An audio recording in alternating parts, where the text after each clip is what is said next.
సంతోషంగా ఆరాధిస్తాం.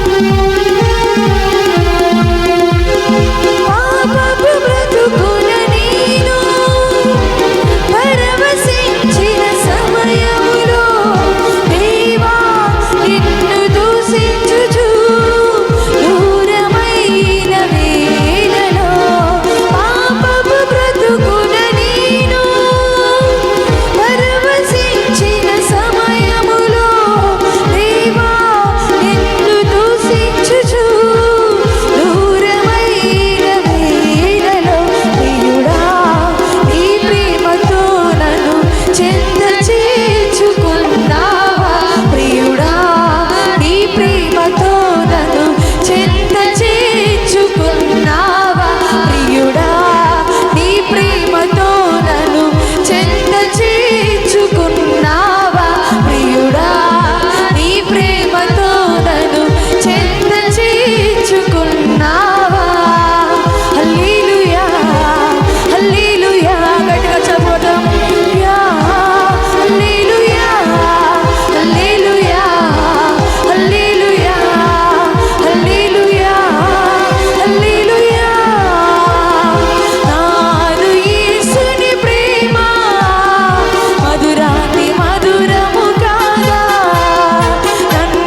బలముతో ప్రేమించేదన్ నిన్ను పూర్ణ మనసుతో ఆరాధితున్ పూర్ణ బలముతో ప్రేమించేదన్ ఆరాధన ఆరాధన ఆరాధన ఆరాధన నీకే ఆరాధన ఆరాధన ఆరాధన ఆరాధన ఆరాధన ఆరాధన అంతరాత్మతో కళ్ళు మూసుకుని ఆరాధిస్తాం ఆత్మతో సత్యముతో పరిశుద్ధాగ్ని అభిషేకం ఈ మధ్యన పనిచేస్తున్నది ఆరాధన ఆరాధన ఆరాధన ఆరాధన ఆరాధన ఎల్రోయి ఎల్రోయి నన్ను చూచవే వందనమయ్యా ఎల్రోయి ఎల్రోయి నన్ను చూచవే వందనమయ్యా అయ్య నన్ను చూచవే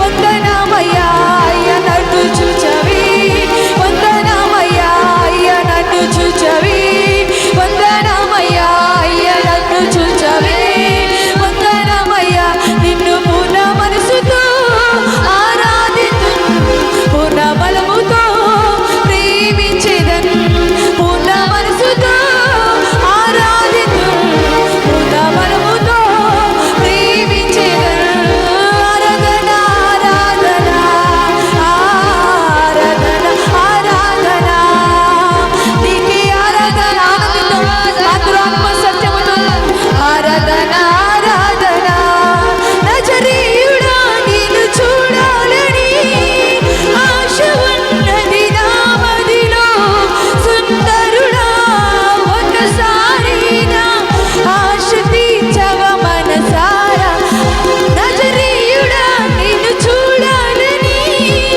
ఆశ ఉన్నది నా మదిలో సుందరుడా ఒకసారి నా ఆశ తీర్చవ మనసారా ప్రియుడా నీ ఆత్మతో నన్ను చెంత చేర్చుకున్నావా ప్రియుడా నీ ఆత్మతో నన్ను చెంత చేర్చుకున్నావా హల్లెలూయా లేచినవాడు అందరూ లేచినవాడు హల్లెలూయా హల్లెలూయా హల్లెలూయా హల్లెలూయా హల్లెలూయా హల్లెలూయా హల్లెలూయా హల్లెలూయా హల్లెలూయా హల్లెలూయా హల్లెలూయా హల్లెలూయా హల్లెలూయా హల్లెలూయా నజరీయుడా నిన్ను చూడాలని ఆశ ఉన్నది నా మదిలో సుందరుడా ఒకసారి నా ఆశ తీర్చవ మనసారా అవునయ్యా నిన్ను చూడాలని నాకు ఆశ ఉన్నది నీతో మాట్లాడాలని నాకు ఆశ ఉన్నది నువ్వు నాతో ఉండాలని నాకు ఆశ ఉన్నది నాతో ఉండేవాడా నీతో ఉంటానన్నావు నీ కుడికి నీ ఎడమకి తొట్టిల్లు పోనివ్వకుండా నిన్ను కాపాడుతానన్నావు తండ్రి నీ ముందు నువ్వు వెనుక నేనున్నానని సెలవిచ్చిన దేవా నీకు వందనాలు హల్లెలూయా హల్లెలూయా హల్లెలూయా అయ్యా నాతో ఉన్నవాడా ఓ నన్ను చూచువాడా నీకు వందనాలు ఓ నన్ను చూచువాడా నీకు వందనాలు ఓ నన్ను చూచువాడా నీకు వందనాలు హల్లెలూయా హల్లెలూయా హల్లెలూయా హల్లెలూయా హల్లెలూయా హల్లెలూయా హల్లెలూయా హల్లెలూయా హల్లెలూయా ఓ పరిశుద్ధుడా నీకు వందనాలు పరిశుద్ధాత్మ దేవా నీకు వందనాలు మహిమోన్నతుడా నీకు వందనాలు మహిమోన్నతుడా నీకు వందనాలు హల్లెలూయా హల్లెలూయా హల్లెలూయా హల్లెలూయా గొప్ప దేవా నీకు వందనాలు వందనాలు వందనాలు మహిమోన్నతుడా నీకు వందనాలు అందరం చేతులు పైకెత్తి అయ్యా నీకు వందనాలు ఓ నన్ను చూచువాడా నీకు వందనాలు నిత్యము కాచువాడా నీకు వందనాలు ఓ నన్ను పరిశోధించి తెలుసుకుని వాడా నీకు వందనాలు అయ్యా నా హృదయం చూస్తున్నావు నా బతుకు చూస్తున్నావు నా జీవితము చూస్తున్నావు దేవా నీకు వందనాలు యేసయ్యా నీకు వందనాలు వందనాలు మహిమోన్నతుడా నీకు వందనాలు మహిమోన్నతుడా మహిమగల రాజా నీకు వందనాలు ఓ మనుషులో స్వార్థము పెరిగిపోయినది దేవా స్వార్థపు మనుషులు మేము బ్రతుకుతున్నాము, మోసకరమైన మనుషులు మేము బ్రతుకుతున్నాము తండ్రి. ఓ తండ్రి నీకు వందనాలు యేసయ్యా. మా జీవితాలు స్థిరపరచుము తండ్రి. ఓ మా జీవితాలు హెచ్చింపచేయి దేవా, నీకు వందనాలు. హల్లెలూయా. బిగ్గరగా చేతుల పైకెత్తి ప్రార్థిస్తాం. హల్లెలూయా, హల్లెలూయా, హల్లెలూయా, హల్లెలూయా, హల్లెలూయా. మహిమోన్నతుడా, మహిమోన్నతుడా, మహిమోన్నతుడా. ఓ గొప్ప దేవా నీకు వందనాలు, వందనాలు, వందనాలు.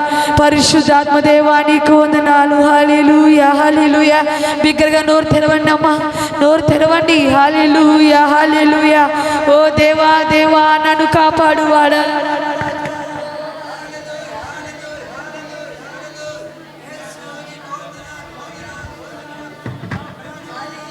హల్లెలూయా, హల్లెలూయా, హల్లెలూయా, హల్లెలూయా.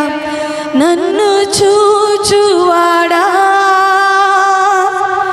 నిత్యం కాచువాడా, నన్ను చూచువాడా,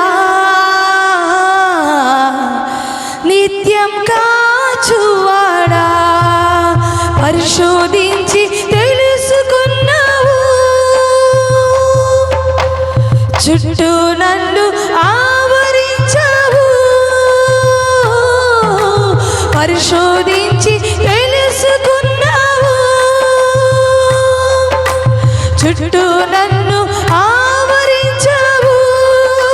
కూర్చుండుట నిలిచియుండుట బాగుగా ఎరిగి ఉన్నావు. నీ కూర్చుండుట నిలిచియుండుట బాగుగా ఎరిగి ఉన్నావు. తలంపులు తప్పనియు అన్ని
నీ కూర్చుండుట, నీ లేచియుండుట, నీ పడుకుండుట ఎరిగి ఉన్న దేవానికి వందనాలు. నువ్వు మమ్మల్ని బాగా ఎరిగి ఉన్నావు తండ్రి, నీకు వేలాది వందనాలు తండ్రి. ఇదిగో నా ప్రభు, ఇంతవరకు మా పాట ధర మాయం పొందినారు. నీ వాక్యం ధర మాతో మాట్లాడము తండ్రి. ఏదంటే ఆత్మతో మమ్మల్ని నింపు యేసయ్యా. నీ శక్తితో, నీ మహిమతో, నీ బలముతో నన్ను వాడుకోమని ప్రార్థిస్తున్నాము తండ్రి. ఓ నీ వాక్యం ధర మాతో మాట్లాడము యేసయ్యా. వినగలిగించే, విగ్రహించే మనసు ప్రతి బిడ్డకి దయచేయి తండ్రి. నా ప్రభువా, నీకు వందనం చెల్లిస్తూ వెనుకను ముందును కప్పి మమ్మల్ని ఆవరించిన దేవానికి వందనం. మా జీవితాలు స్థిరపరచుము తండ్రి, మా జీవితాలు బలపరచమని ప్రార్థిస్తున్నాము తండ్రి. నా ప్రభువా, వచ్చే పదక బట్టి దీవించు తండ్రి, ఆశీర్వదించు నా ప్రభువా. బలహీనంగా బట్టి బిడ్డను స్వస్థపరచుము తండ్రి, బలహీన పడి దేహమును స్వస్థపరచుము తండ్రి. నీ అగ్నితో తాకము తండ్రి, నీ అభిషేకముతో తాకము తండ్రి. విడుదల పొందుకునుగాక నా ప్రభువా. ఇప్పుడే ఈ మధ్యాహ్న సమయంలో ప్రతి జ్వరము నుండి, ప్రతి నొప్పుల నుండి, ప్రతి ఒక్క వ్యాధి నుండి విడుదల పొందుకునుగాక నా ప్రభువా. వచ్చే పెద్ద బిడ్డ దీవించు తండ్రి, ఆస్వాదించమని యేసు నామమున ప్రార్థిస్తున్నాము తండ్రి. ఆమేన్, ఆమేన్. దయచేసి కూర్చున్న ప్రతి ఒక్కరు. Praise the lord. హల్లెలూయా.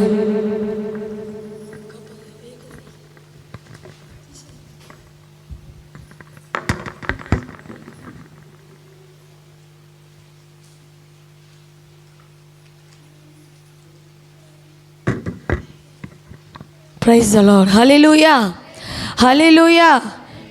వాక్యంతో మాట్లాడేది నేను కాదు కానీ ఎవరు మాట్లాడుతున్నది? దేవుడు కదా. సిద్ధంగా ఉన్నారా? వాక్యం వినడానికి అందరూ సిద్ధంగా ఉన్నారండి? సిద్ధంగా ఉన్న వాళ్ళందరూ దేవుని నామమున చేతులు పైకెత్తి అందరము గొప్పగా హల్లెలూయా, హల్లెలూయా, హల్లెలూయా.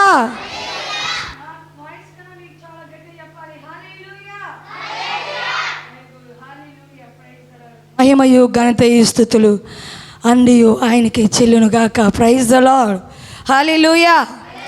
ఈ యొక్క సమయంలో మనము వాక్యం ద్వారా దేవుని సన్నిధానంలో దేవుడు మనతో మాట్లాడు రీతిగా, దేవుడు మనల్ని దర్శించు రీతిగా మనము సిద్ధపడదాం. Hallelujah, hallelujah. Very good. Praise the lord, praise the lord, praise the lord. Hallelujah. గొప్ప దేవానికి వందనం చెల్లిస్తున్నాం. డ్రమ్ దగ్గర ఖచ్చితంగా ఉండాలి, గుర్తుపెట్టుకోండి. Praise the lord. హల్లెలూయా. మహిమోన్నతుడా నీకు. నా ఫోన్ నాకు ఇచ్చి. ఎవరైనా బద్ధకంగా నిద్రమత్తులో ఉంటే మేల్కు ఫ్యాన్ బంద్ చేశాను. నిద్రమత్తులో మేల్కుగా ఉంటే మెలకువ కలిగి దేవుని వాక్యం వింటారని ఆశపడుతూ ఉన్నానన్నమాట. ఫ్యాన్ బంద్ చేయను. Praise the lord. Hallelujah, hallelujah. ఈ యొక్క మధ్యాహ్న సమయంలో దేవుడు మనతో మాట్లాడినట్టుగా ప్రార్థన చేసుకుందాం. కళ్ళు మూసుకొని అందరూ. Praise the lord. హల్లెలూయా. పరిశుద్ధాత్మ దేవుని నామానికి వందనములు చెల్లిస్తున్నాము తండ్రి. నా ప్రభువా, అల్పురాలను దీనురాలను పెంట కుప్పలో ఉన్న నన్ను పైకి లేపిన దేవుడు తండ్రి, నీ ఆత్మతో నీ శక్తితో నన్ను నింపి నీవే నా ముఖాంతరం నుంచి మాట్లాడమని ప్రార్థిస్తున్నాం. నీ కుమార్తెలకు నీ కుమారులకు కావలసిన జీవాహారము దయచేయమని ప్రార్థిస్తున్నాము తండ్రి. దేవానికి వందనాలు. నువ్వు నా నోటికి బూరగా ఉండి నీ ఆత్మ చేత నీ అభిషేకము చేత నింపి వాడుకోమని యేసు నామమున ప్రార్థిస్తున్నాము తండ్రి. ఆమేన్, ఆమేన్. ఈ రోజు మధ్యాహ్న సమయంలో నేను మాట్లాడేది ఏమున్నదంటే ఒకటి పెట్టండి. Praise the lord. మీ యొక్క ఆత్మీయ జీవితంలో ఎలా ఎదుగుతున్నారు? ఎదిగిన వారు ఎలా ఉంటారు? ఎదుగుతున్న వారు ఎలా ఉంటారు? చిన్నపిల్లవాళ్ళు పుట్టినప్పుడు ఎలా ఉంటారు? పాకినప్పుడు ఎలా ఉంటారు? నడుస్తున్నప్పుడు ఎలా ఉంటారు? పరిగెత్తినప్పుడు ఎలా ఉంటారు?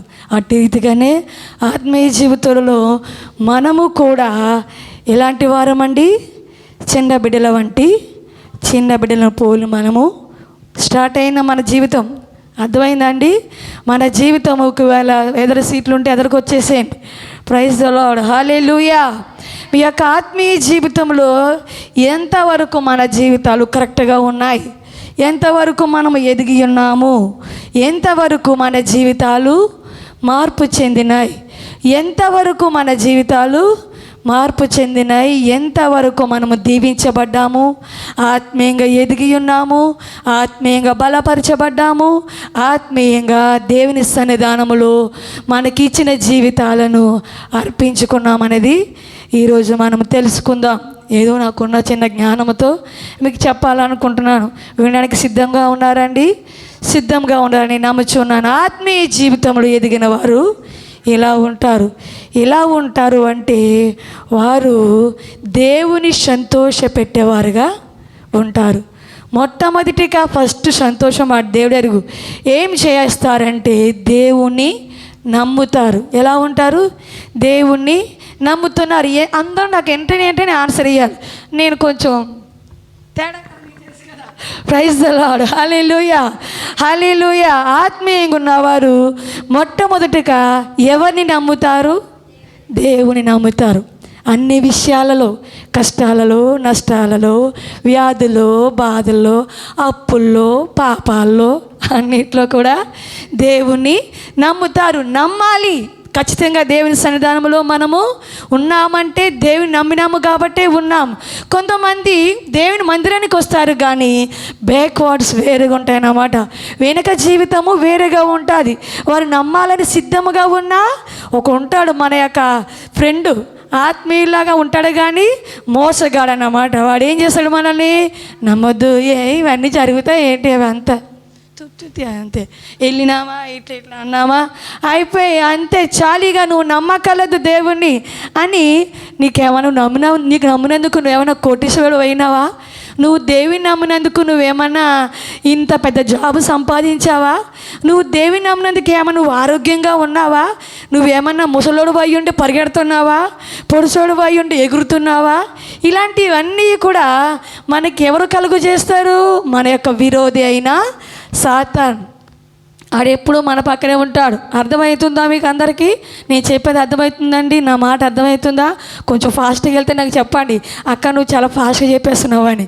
అలనాడు దేవుని నమ్మిన దైవజనులు ఎట్టి రీతిగా వారు దీవించబడ్డారో, ఎట్టి రీతిగా వారు రక్షించబడ్డారో, ఎట్టి రీతిగా వారు బాగుపడ్డారో మనము ముఖ్యముగా కొన్ని నిమిషములు వాటి గురించి మనము తెలుసుకుందాం.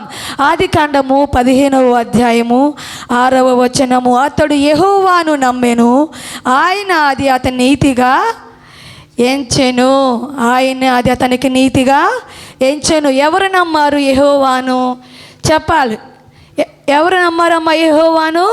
అబ్రహాము యెహోవాను నమ్మెను, అది అతనికి నీతిగా మనము యెహోవాను నమ్మినామంటే మనము నీతిమంతులం అయిపోయినట్టే. అర్థమవుతుందా? యెహోవాను నమ్మినామంటే మనం పక్క త్రోవకి వెళ్ళాం. యెహోవాను నమ్మినామంటే తప్పుడు మాటలు మాట్లాడడం. యెహోవాను నమ్మినామంటే మన నాలిక మన యొక్క స్వాధీనంలో ఉంటుంది, ముందు వస్తూ ఉంటుంది. ఇక్కడ బైబిల్ వాక్యములో నోవాహు అనే ఒక భక్తుడు ఉన్నాడు. ఆయన పాపముతో నిండిపోయినది నోవాహు, నేను మొత్తము అందరినీ నాశనం చేయబోతున్నాడు, త్వరితముగా ఒక ఓడను సిద్ధపరచుకో అని అన్నప్పుడు నోవాహు, ఇప్పుడు ఏమైనా వర్షం వచ్చిందా? ఉరుములు వచ్చినాయా? మెరుపులు వచ్చినాయా? ఏమన్నా మేఘం ఉందా? అసలు ఏమీ లేదు అయ్యా. నువ్వెందుకు ఇప్పుడు నువ్వు ముంచేస్తానంటున్నావు, నాశనం చేస్తానంటున్నావు, ఓడను కట్టుకోమంటున్నావు, ఎందుకయ్యా నాకు ఈ పని అంతా అని అనలే. నోవాహు ఎవరిని నమ్మిండు? యెహోవా మాటను నమ్మిండు. దేవుడు చెప్పాడంటే జరుగుతుంది అని నోవాహు నమ్మిండు. కాబట్టి నోవాహు తన పిల్లలు, తన భార్యలు, తన కొడుకు, తన మనవళ్ళు అన్నీ కూడా ఏమయ్యాయి? రక్షించబడ్డాయి. యెహోవాను నమ్మితే మనం ఏమవుతామండి? రక్షించబడతాం. చదువుకున్న వాళ్ళు అందరూ నాకు సమాధానం చెప్పాలి. ఇది అన్ని క్లాసులు ఒకటేసారి. ఓకే, మీరు చెప్పి మీకు అర్థమవుతుంది కదా. ఎప్పుడు చెప్పినా నేను అన్ని క్లాసులు ఒకటేసారి. యెహోవాను నమ్మిన నోవాహు ఏమయ్యాడు? రక్షింపబడ్డాడు. మనం రక్షింపబడాలి అంటే, మన జీవితం రక్షించబడాలి అంటే, యవన కాలంలో మన జీవితమును భద్రముగా ఉండాలంటే, వృద్ధులుగా ఉన్న మనం రక్షించబడాలి అంటే, వ్యాధిగ్రస్తులతో ఉన్న మనం బాగుపడాలి అంటే ఎవరిని నమ్మాలి? యెహోవాను నమ్మాలి. ఎవరు నమ్మాలి? యెహోవాను నమ్మాలి. ఇంకా ఎవరు నమ్మరు? చాలామంది నమ్మారు. కొన్ని ఉదాహరణలు మీకు తెలియజేస్తూ ఉంటాను. తర్వాత మోషే యెహోవాను నమ్మిండు. ఎక్కడ నమ్మిండు అక్క మోసే అంటున్నారా? మోసే నమ్మిండు. ఎప్పుడు నమ్మిండంటే ఐగుప్తు దేశము నుండి ఇజ్రాయేలు జనమును తీసుకువెళ్తున్నప్పుడు ఒక ఎర్ర సముద్రం ఎదురైనప్పుడు, అయ్యా ఇప్పుడు నేనేం చేయాలి? నీ మాట నమ్మి వీరందరినీ తీసుకొచ్చిన ఈ యొక్క దారి దాటించకపోతే, ఇప్పుడు వీరు నశించకపోతే నన్ను చాలా ఇబ్బంది పెడతారు దేవాన్ని ప్రార్థించినప్పుడు యేసయ్య ఏమన్నాడు? మోసే నీ చేతిలో ఏముంది? దాని చేత నువ్వు ఎర్ర సముద్రమును కొట్టుము, అది 2 పాయలుగా జరుగుతుంది అని చెప్పినప్పుడు మోసే ఏం చేశాడు? సముద్రం ఏంటి, ఎప్పుడైనా కొట్టు చూడండి, బకెట్లో నీళ్ళేసి పరిశోధించండి, బకెట్లో నీళ్ళేసి ఒక కట్టి తీసుకుని కొట్టండి, అది 2 పాయలుగా జరుగుతుందా? జరగదు. ఇక్కడ దేవుని చిత్తం ఉన్నది, దేవుని ఉద్దేశం ఉన్నది, దేవుడు రక్షించాలనుకుంటున్నాడు. కాబట్టి మోషే యెహోవాను నమ్మిండు కనుక ఎర్ర సముద్రము 2 పాయలుగా మారిపోయింది. మోషే ఎవరు నమ్మండి? ఇప్పుడు యేసును నమ్మని దైవ భక్తుని కదా నేను. ఇక యేసు ప్రభుని అడగాల, దొడ్డుదారు ఉందా, అడ్డదారు ఉందా, ఇంకేమైనా దారులు ఉన్నాయని వెతకలేదు. తన స్వబుద్ధిని ఆధారం చేసుకోలేదు, తన సొంత ఆలోచన చేయలేదు. ఆయన ఏ ఆలోచన చేశాడు? ఏ మాట చెప్ప జరిగించాడు? యెహోవా దేవుడు చెప్పిన మాట చొప్పున జరిగించాడు. ఏం చేశాడండి? యెహోవా చెప్పిన మాట చొప్పున ఆయన సముద్రముని 2 పాయలుగా చేశాడు. ఇప్పుడు మోసే గొప్పవారు కాదా? గొప్పవారే. ఎందుకంటే ఆయన యెహోవాను నమ్మిండు. మనము కూడా ఏం చేయాలి? యెహోవాను నమ్మాలి. అటువంటి అద్భుతాలు చేయాలన్నా, అటువంటి ఆశ్చర్య కార్యాలు చేయాలన్నా మనం ఏమి చేయాలంటే యెహోవాను నమ్మాలి. ఎవరు నమ్మాలి? యెహోవాను నమ్మాలి. మొట్టమొదటిగా యెహోవాను నమ్మాలి. నమ్మిన వారందరూ కూడా ఏం చేయబడ్డారు? రక్షింపబడ్డారు. ఏం చేయబడ్డారు? రక్షింపబడ్డారు. మనం రక్షించబడాలి అంటే, ఆత్మీయంగా మన జీవితం రక్షింపబడాలి అంటే, శారీరకంగా మనం రక్షింపబడాలి అంటే ఎవరిని నమ్మాలి? యెహోవా దేవుని నమ్మాలి. నెక్స్ట్ 2వ పాయింట్ ఏంటంటే, దేవుని సంతోష పెట్టాలని తృష్ణ కలిగి ఉండాలి. మనము ఎవరిని సంతోషపెట్టడానికి ఉంటాము? చెప్పండి, ఎవరిని సంతోషపెట్టాలని ఉంటాం? మనుషులు సంతోషపెట్టాలని చూస్తూ ఉంటాం. గలతీయులు రాసిన గ్రంథము, గలతీయులు రాసిన పత్రిక చూద్దాం. 1వ అధ్యాయము చూద్దాం. 1వ అధ్యాయము గలతీయులు రాసిన ప్రైజ్లో 1వ అధ్యాయము. ఒకసారి కంగారు పడకండి, నేను చదువుతా, మీరు నాకు వెనకాల చెప్పకండి. ఇక ప్రైజ్ ద లార్డ్, హల్లెలూయా. 1వ అధ్యాయము 10వ వచనం. ఇప్పుడు నేను మనుషుల దయను సంపాదించుకుని చూచుచున్నానా, దేవుని దయను సంపాదించుకుని చూచుచున్నానా? నేను మనుషులను సంతోషపెట్టగోరు చూచుచున్నానా? నేను ఎప్పటికీ మనుషులను సంతోష పెట్టువాడినైతే క్రీస్తు దాసులను కాకపోవుదును. ఒకవేళ మీరు దేవుని సంతోషపెట్టదలిచిన వారైతే, దేవుని సంతోషపెట్టువారుగా ఉంటే మీరు ఎవరికి దాసులుగా ఉంటారు? దేవునికి దాసులుగా ఉంటారు. అంటే దేవునికి పిల్లలుగా, ప్రియమైన వారుగా, ప్రియమైన కుమార్తెలుగా, ప్రియమైన కుమారులుగా, పిల్లలుగా, మనవలుగా, మనవరాలుగా కూడా ఉంటారు. ఎప్పుడు? యెహోవా దేవుని మనము సంతోష పెట్టాలని తృష్ణ కలిగి ఉన్నప్పుడు. ఇప్పుడు మనం ఒక ఊరికి వెళ్ళినప్పుడు అక్కడ ఒక విగ్రహారాధన జరుగుతుంది, ఒక పండగ జరుగుతుంది. మొన్న దసరా పండుగ జరిగింది కదా.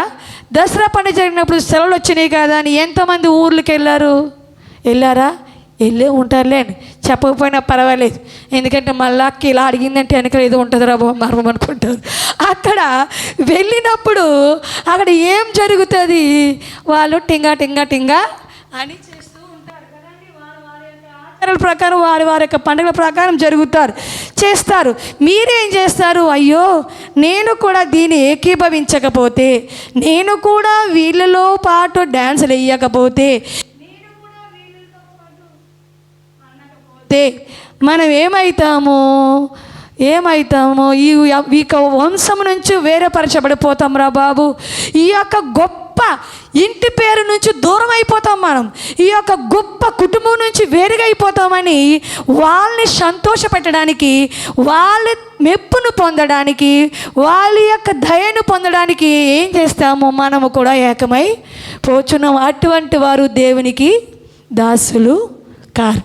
స్కూల్లో ఉన్నా, కాలేజీలో ఉన్నా, ఉద్యోగరీతిలో ఉన్నా, వ్యాపారంలో ఉన్నా, పనిచేసేవారుగా ఉన్నా కూడా నీవు ఎలా కనబడాలంటే ఒక ప్రత్యేకమైన దేవుని బిడ్డగా, దేవుని దాసులుగా మీరు కనపరచబడాలి. మీరు ఎవరిని సంతోషపెట్టాలి? ఇప్పుడు దేవునిని సంతోషపెట్టాలి. దేవుని ఎవరైతే సంతోషపెడతారో వారు ఎవరికి దాసులుగా ఉంటారు? దేవునికి దాసులుగా ఉంటారు. మనుషులు సంతోషపెట్టాలని కోరుచుంటే నీ యొక్క ఆత్మీయ జీవితము ఒక 50%, 90% కూడా ఫెయిల్. నువ్వు ఎగ్జామ్లో ఫస్ట్ క్లాస్ వచ్చినా కూడా ఆత్మీయంగా నీ జీవితము ఫెయిల్ అయిపోయింది. అప్పుడు నీవు అద్భుతాలు చూడవు, ఆశ్చర్య కార్యాలు చూడు. ఎందుకు ప్రభువా నేను నిన్ను నమ్ముతున్నాను కదా, ఎందుకు నా జీవితం ఎలా అయిపోయింది, ఎందుకు ప్రభువా అంటే అప్పుడు యేసు ప్రభు ఏమంటే తెలుసు, నువ్వు ఎవరికి దాసురాలువు, నువ్వెవరికి దాసులవయ్యా, నువ్వెవరికి దాసురాలువమ్మా, నువ్వు ఎవరిని సంతోషపెట్టగోరుచున్నావు, మనుషుల్నా ఎవరిని సంతోషపెట్టగోరుచున్నావు అని దేవుడు అడుగుతారండి. మనం ఎవరిని సంతోషపెట్టేవారుగా ఉండాలి? యెహోవా దేవుణ్ణి సంతోషపెట్టేవారుగా ఉండాలి. ఎలాగా? పాడటంలో, వాక్యము వినటంలో, ఇచ్చుటలో. చాలామంది ఏం చేస్తారంటే దేవుని సంతోషపెట్టాలంటే దేవుని ఆజ్ఞలు ఏం పాటించకుండా దేవుని మందిరానికి వస్తే చాలు, ఇక దేవుని మనం ఇంకా ఆత్మీయ జీవితంలో ఎదిగిపోయినట్టే, ఆత్మీయంగా మనం అభివృద్ధి చెందుతున్నట్టే, ఇక మనం ఇంకా మామూలుగా లేదు, ఇంకా మనం డైరెక్ట్ టికెట్టే మనకి పరలోకానికి వెళ్ళినట్టునే దేవుడు దోళ తెరిచేస్తారనుకుంటున్నారేమో. కానీ మీకు మధ్యలో తీర్పు ఉంటుంది. మీ యొక్క చేసిన పనులన్నిటికీ వారి క్రియలు చెప్పిన ప్రతి వానికి తప్పదా అండి? తప్పదు. కాబట్టి మీరు మీ ఆత్మీయ జీవితంలో ఏ విధంగా ఉన్నారో ఇక మధ్యాహ్న సమయంలో గుర్తు చేసుకుందాం. ఇలా మాట్లాడుతున్నాను అనుకోవద్దాక. 5 తలాంతుల గలవాడికి 5 తలాంతులు చేస్తే వానికి ఏం చేశాడు? బలా మంచి దాసుడా అన్నాడు. 2 ఉన్నవాడికి 2 చేస్తే వాడిని కూడా పొగిడాడు. 1 ఉన్నవాడు ఏం చేశాడు? అయ్యో దేవా, నువ్వు వచ్చి నన్ను అడుగుతావని నాకు తెలుసు, అందుకే భూమిలో కప్పెట్టానంటే, ఓరి దుర్మార్గుడా, నువ్వెందుకు పనికొస్తావురా అని యేసు ప్రభు ఏం చేశాడు? ఉన్నది కూడా తీసేశాడు. మనము 10,000 జీతంలోనే నమ్మకంగా లేము, ఒక 15,000 జీతంలోనే నమ్మకంగా లేము. అలాంటప్పుడు దేనిని నమ్మి దేవుడు మీకు ఉద్యోగం ఇవ్వాలి? పరిశోధించుకోవాలి. అక్కను ఇచ్చుడి కోసం మాట్లాడుతామని అనకండి. నాకు ఏ లోటు లేదు, మీకు తెలుసు ఆల్రెడీ నా స్థితిగతులన్నీ మీకు ఎరుగుడు. నాకు అన్నీ సమృద్ధిగా దేవుని సన్నిధానంలో కలిగి ఉన్నాను. మీరు కూడా కలిగి ఉండాలంటే ఇచ్చిన చిన్న దాంట్లోనే నమ్మకము కలిగి ఉండాలి. ఇచ్చిన చిన్న ఉద్యోగంలోనే, ఇచ్చిన చిన్న జీవితంలోనే మీరు దేవుని నమ్మాలి. ఎవరైతే దేవుని వాక్యానుసారముగా జీవిస్తారో వారు యెహోవాను సంతోషపెట్టువారుగా ఉంటారు. అర్థమైందండి? చప్పలు కొడదాం. హల్లెలూయా, హల్లెలూయా. అయ్యా, నేను నమ్మాను తండ్రి, ఇదిగో నాకున్న దాంట్లో ఈ కొంచెమే నేను తీసుకొచ్చి నీకు ఇస్తున్నా. నిన్ను దేవుడు మొత్తం నీ ఉద్యోగం అంతా నీకు ఇచ్చిందే దేవుడు కదండి. నువ్వు సజీవంగా ఉన్నావంటే దేవుడు, నువ్వు ఉద్యోగం చేస్తున్నావంటే దేవుడు. ఏదైనా సరే దేవుడి చిత్తం లేదే ఏదీ లేదు. మిగతా వారు ఎలా ఉంటే వారి పైన కూడా దేవుని దయ ఉంది. కానీ వారు ఎలా ఉన్నారంటే పాలు త్రాగేవారుగా ఉన్నారు. వాళ్ళు మీరు చికెన్ బిర్యానీ తినేవారులా ఉన్నారన్నమాట. అర్థమైందా? పాలు తాగేవారిని ఏం చేసినా ఏమా పోలే వాడికి ఏం తెలుసు పాపం, పాలు తాగే పిల్లడు అంటారు. చికెన్ బిర్యానీ తిన్నాడు, ఎలా సన్నాసి బుద్ధి లేదా నీకు? తింటున్నావు, కడుతున్నావు, అన్నీ తిరుగుతున్నావు, ఏంద్రా నీ బతుకని అనరా అండి? ఇప్పుడు చిన్నపిల్లలు బాత్రూమ్ కూర్చుంటే చాలా అందంగా కడుగుతారు. అదే పెద్దవాళ్ళు కూర్చుంటే ఎదిగినావు కానీ నీకు బుద్ధి లేదా, ఎప్పుడేం చేయాలో నీకు బుద్ధి లేదా అని తిడతారు కదండి. అటు రీతిగానే మన జీవితము కూడా ఎట్లా ఉంది? ఇప్పుడు ఎదిగిన వారిగా ఉన్నాం, ఆత్మీయంగా మనకు అన్నీ తెలుసు. వాక్యానుసారముగా ఏమి చేయాలో ఏమి చేయకూడదో మనకు అన్నీ తెలుసు. అర్థమైందా అండి? ఇప్పుడు నేను చెప్పిన అంశం మీకు అర్థమైంది అనుకుంటున్నా. అర్థమైందా? దేవుని సన్నిధానంలో అందరూ శ్రద్ధగా వినండి. దేవుని సంతోష పెట్టాలని తృష్ణ కలిగి ఉన్నవారు దేవునికి దాసులుగా ఉంటారు. ఆత్మీయంగా ఉన్నావా లేవా ఇప్పుడు నువ్వే పరిశోధించుకోవాలి. దేవుని సంతోష పెట్టాలనుకున్నావా లేదా నీకే తెలియాలి. దేవునికి దాసులుగా ఉన్నావా లేవా అనేది కూడా నీకే తెలియాలి, మీకే తెలియాలి. అర్థమవుతుందా? దేవుని వాక్యము మీకు అర్థమవుతుందమ్మా? దేవుని వాక్యము నమ్మి మనం విందాం. అయితే ఈ యొక్క మధ్యాహ్న సమయంలో మనం ఏం కలిగి ఉండాలని? తృష్ణ కలిగి ఉండాలి. అయ్యో, నా ఆత్మీయ జీవితమును నేను ఎక్కడ పాడుద్రోసేసుకుంటున్నాను దేవా, ఈ యొక్క విషయంలో నేను పడిపోతున్నానేమో, ఒకవేళ మాట విషయంలో నేను పడిపోతున్నానేమో, నీకు ఇచ్చే విషయంలో నేను పడిపోతున్నానేమో, నేను నమ్మే విషయంలో నేను పడిపోతున్నానేమో దేవా, నీ సన్నిధానికి వచ్చే విషయంలో నేను వెనక వంజి వేస్తున్నానేమో. అన్నిటికీ టైం ఉంటుంది కానీ దేవుని సన్నిధానికి మాత్రము టైం ఉండదు. మీరు ఒక ఆదివారం దినమున దేవునికి మొదట ప్రాధాన్యత ఇవ్వకుండా బంధువుల పెళ్ళిళ్ళని, వాళ్ళ పెళ్ళిళ్ళని, వీళ్ళ పెళ్ళిళ్ళని వెళ్ళిపోతున్నారంటే మీరు ఎవరికి ప్రాధాన్యత ఇస్తున్నట్టు? మనుషులకు ప్రాధాన్యత ఇస్తున్నట్టు. అర్థమవుతుందండి? మనుషులకు ప్రాధాన్యత ఇస్తున్నా. నా పిల్లలు తెలియని వారుగా, పాలు తాగేవారుగా ఉండాలని నేను అనుకోవట్లేదు. అందుకే మీకు చెప్తున్నాను. మీకు అర్థమవుతుందా? మీరెవరిని సంతోషపెట్టాలనుకున్నారు? ఇప్పుడు మనుషులను నువ్వు వెళ్ళకపోతే నేను చచ్చిపోయినప్పుడు రారేమో వాళ్ళు, నేను వెళ్ళకపోతే నా కూతురు పెళ్ళికి రారేమో వాళ్ళు, నేను వెళ్ళకపోతే నా కొడుకు బర్త్డేకి రారేమో వాళ్ళు అని అనుకుంటున్నావా? ఆదివారం దినమన ఏది ఏమైనా నీవు దేవుని మందిరములో ఉండవలసిందే ఖచ్చితంగా. మేము అట్లా ఆదివారం దినములు చాలా వస్తాయి చచ్చిపోయిన కబుర్లు. మొదట దేవుని సన్నిధానము, తర్వాతే మృతుల్ని వెతుక్కుంటారు. మనం ఎందుకండి కదా. తర్వాత మనం మెల్లగా వెళ్ళి వాళ్ళతోటి అలా రానందుకు చాలామంది మమ్మల్ని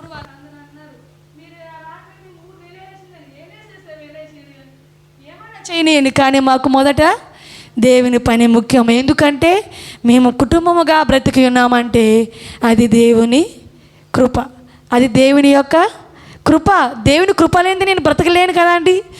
దేవుని కృప లేనిది నా పిల్లలు బ్రతకలేరు, దేవుని కృప లేనిది దాసులు బ్రతకలేరు, మీరు బ్రతకలేరు. దేవుని కృప ఉంది కాబట్టి మేము బ్రతికి ఉన్నాం. అటువంటి దేవునికి మనం ఎలా ఉండాలి? నమ్మకముగా ఉండాలి, దేవుని సంతోష పెట్టువారిగా ఉండాలి. దేవుని సన్నిధానం అంటే నీవు ఉన్నవన్నీ విడిచిపెట్టి వేగమనే పరిగెత్తుకుని రావాలి. నేను మా మమ్మీ గారికి, మీకు తెలుసు మా అమ్మగారికి ఒంట్లో బాగాలేదు, నేను అన్నయ్య సండే ఉండమన్నారు, కానీ నేను వెళ్ళిపోతా, మాకు ఇక్కడ చర్చ్ ఉంది కదా అని చెప్పేసి మా మమ్మీ ఏమన్నా తెలుసా, నువ్వు వెళ్ళిపో, రేపు ఆదివారం దినమున నువ్వు అక్కడ ఖచ్చితంగా ఉండాలి, నువ్వు వెళ్ళిపో. మా మమ్మీ అనకముందు నేను బ్యాగ్ సర్దేస్తున్నాను, మెల్లగా ఏది ఏమైనా సరే నేను వెళ్ళిపోతానని. మా మమ్మీ వెళ్ళిపో నీ మందిరములకు నువ్వు వెళ్ళిపో అని ఆ యొక్క దైవ సేవకురాలు నాకు సెలవిచ్చిన వెంటనే నేను పరిగెత్తుకుని వచ్చేసా. మొదటి ప్రాధాన్యత దేవుడికి ఇచ్చాను, దేవుని సన్నిధానమునకు ఇచ్చాను. నా మందిరం ఇక్కడ ఉంది, ఎక్కడ మందిరం ఆడికి వెళ్ళిపోతూ ఉంటారు జనాలు. ఏం చేస్తారంటే వెళ్ళిపోదాంలే, ఇక్కడ కూడా దేవుడు కాదా అంటే, నీకు ఒక మంది ఉన్నది కదా, నీకు ఒక సంఘం ఉంది కదా, నువ్వు అక్కడికి వెళ్ళాలి కదా పరిగెత్తుకుని. నా యొక్క మందిరంలోకి నేను వెళ్ళి ఆరాధించాలి, నేను దేవుని స్తుతించాలి, నేను మహిమపరచాలి అని నీవు పరుగున ఎక్కడున్నా సరే నువ్వు ఆత్మీయంగా కరెక్ట్గా ఉంటే పరిగెత్తుకుని దేవుని సన్నిధానికి వస్తావు. అప్పుడు నీ బంధువులు గుర్తుకురారు, వాతావరణం గుర్తుకురాదు, ఏమీ గుర్తుకురాదు. నువ్వు ఆత్మీయ జీవితంలో సరైన ఎదుగుతున్నావు అని అంటే నువ్వు ఎక్కడా నిలబడలేవన్నమాట. నీ కాల్లో పురుగులు ఉన్నాయారా అని అంటారు. అలా అట్టి రీతిగా మనం ఉండాలి. మా అభిషేకాస్త నిలబడి ఎక్కడ కూడా అట్టి రీతిగా ఉండాలి. పరుగున మనము దేవుని మందిరమునకు రావాలి. ఒకవేళ ఫంక్షన్ టైం అయిపోతుంది అనుకోండి, ఏం చేస్తారు? గబగబగా ఎలా ఎట్టమో మనకే తెలియదు, కుర్చీలు ఎలా ఎట్టమో బట్టలు మనకే తెలియదు, పరిగెత్తుకుని వెళ్ళిపోతారు. మరి దేవుని మందిరమునకు ఎందుకు లేదు మీకు ఆ ఆశ? దేవుని మందిరంకు రావడానికి ఎందుకు లేదు మీకు ఆ యొక్క తృష్ణ? ఎందుకు లేదు మీకు అందరికీ? దేవుని సన్నిధానంలో ఎప్పుడు కూడా ఒకటి ఆశ, దేవా నా జీవితము నిన్ను మహిమపరచాలి, నా యొక్క జీవితము నిన్ను మహిమపరచాలి, నేను దేవుని సన్నిధానంలోనే ఉండాలి, ఆయన సన్నిధానంలో నేను ఘనపరచాలి. 6 దినములు మీకు ఇచ్చి 7వ దినమని రమ్మన్నారు కదండి. మీకు 6 దినములు సరిపోవట్లేదా? పోనీ చెప్పండి. మీరు ఎదగడానికి, మీరు తిరగడానికి 6 దినాలు సరిపోవట్లేదా? చెప్పండి, ప్రార్థించండి, యేసయ్యా నాకు 6 దినాలు సరిపోవట్లేదు, మరి ఏం చేయమంటావని. అట్లా కాదు, దేవుని వాక్యం ఏమున్నది, విశ్రాంతి దినమున నా యొద్దకు వచ్చి మీరు నన్ను స్తుతించాలి, మహిమపరచాలి, ఎదగాలి అని దేవుడు సెలవిచ్చాడు. మొట్టమొదటిగా ఏమిటి, యెహోవాను నమ్మాలి. రెండవదిగా యెహోవాను సంతోషపెట్టాలి. తర్వాత ఆయనకి ఇష్టమైన కార్యములు చేయనప్పుడు నీవు ఒంటరిగా ఉండవు. ఇప్పుడు మనం ఏం చేయాలి, ఆయనకి ఇష్టమైన కార్యములు చేస్తున్నామో లేదో పరిశోధించుకోవాలి. యోహాను సువార్త 8వ అధ్యాయము 29వ వచనం. యోహాను సువార్త 8వ అధ్యాయము తీద్దామందరము. బైబిల్ గ్రంథంలో తెరిచే ఉన్నారా, మూసేశారా? 8వ అధ్యాయము 29వ వచనం. అక్క చదువుకుంటుందిలే, ఇంకెందుకు బైబిల్ తీయట్లేదు అనుకున్నారు. ఎంతమంది బైబిల్ తీసుకొచ్చారు? ఒకసారి చేతుల పైకి ఎత్తాను. బైబిల్ తీసుకొచ్చాను, బైబిల్ తీసి చూపించండి నాకు, పైకి బైబిల్ పట్టి చూపించండి. బైబిల్ కొత్త ఊరిలో చుట్టాలు ఏమన్నా మేము బైబిల్ ఏది ఐశ్వర్య, నీ బైబిల్ ఏది? బైబిల్ ఆమె బైబిల్ ఆమెది, నీ బైబిల్ లేదు. బైబిల్ గ్రంథం మోసడానికి సిగ్గుపడుతున్నారా ఏంటి? బైబిల్ గ్రంథం మోసడానికి సిగ్గుపడద్దు. మా యొక్క ఊరిలో కొంతమందికి భయపడి బైబిల్ని కొన్ని రోజులు ఇలా మూసుకుని చేసుకొచ్చేవారు. ఎందుకంటే వాళ్ళని వెలివేస్తారని. తర్వాత వాళ్ళకు కూడా ధైర్యం వచ్చేసింది, ధైర్యంగా బైబిల్ పట్టుకుని వచ్చడం నేర్చేసుకున్నారు. ప్రైజ్ ది లార్డ్, హల్లెలూయా, హల్లెలూయా. యోహాను సువార్త 8వ అధ్యాయము, లైట్ ఉంది కదా, నాకు కనిపించట్లేదు, 29వ వచనము. నన్ను పంపిన వాడు నాకు తోడై ఉన్నాడు, ఆయనకి ఇష్టమైన కార్యము నేను ఎల్లప్పుడూ చేయుదును గనుక ఆయన నన్ను ఒంటరిగా విడిచిపెట్టలేదని చెప్పాను. మనం ఏం చేస్తే, ఇప్పుడు మనము ఆయనకి ఇష్టమైన కార్యము చేస్తే ఆయన మనల్ని ఒంటరిగా విడిచిపెట్టాడు. నువ్వు దేవుని మందిరానికి అని చెప్పి సినిమా హాల్కి వెళ్ళి, లేకపోతే దేవుని మందిరం అని చెప్పి ఎక్కడికో వెళ్ళిపోయి, దేవుని మందిరం అని చెప్పి ఇంకా మనం వెళ్ళకుండా చోటకి వెళ్ళిపోయి, దేవా అక్కడ ప్రమాదం ఏర్పడినప్పుడు, దేవా నువ్వు నీ ఇష్టమైన కార్యం చేయడానికి వచ్చాను, అలాంటప్పుడు మనం ఒంటరిగా విడిచిపెట్టినాను కదా దేవా, మరి ఎందుకు విడిచిపెట్టేసినావు దేవా అని అన్నావు అనుకో, దేవులాగా పెట్టి గో మీద ఒకటి పీకేస్తాడు అన్నమాట. అర్థమైందండి? పీకేస్తాడు, మామూలుగా పీకడు, దేవుడు గద్దించేవాడు కూడా. ఇక్కడ యెహోవాకు ఇష్టమైన కార్యములు చేయకుండా, యెహోవాకు చెప్పిన కార్యాలు చేయకుండా మన స్వబుద్ధిని ఆధారం చేసుకుని సొంత పనులు చేస్తే ఏం చేస్తాడండి దేవుడు? మరి కొట్టకపోతే, కొట్టడం అంటే దిగు కొట్టాడు, ఏదోటి ఆ పాయ మీద అవుతుంది, మళ్ళీ దేవా దేవా దేవా దేవా. ఎందుకంటే ఆ బాధ మొట్టమొదటి మన బుద్ధి తెచ్చుకుంటే అయిపోతుండే కదా.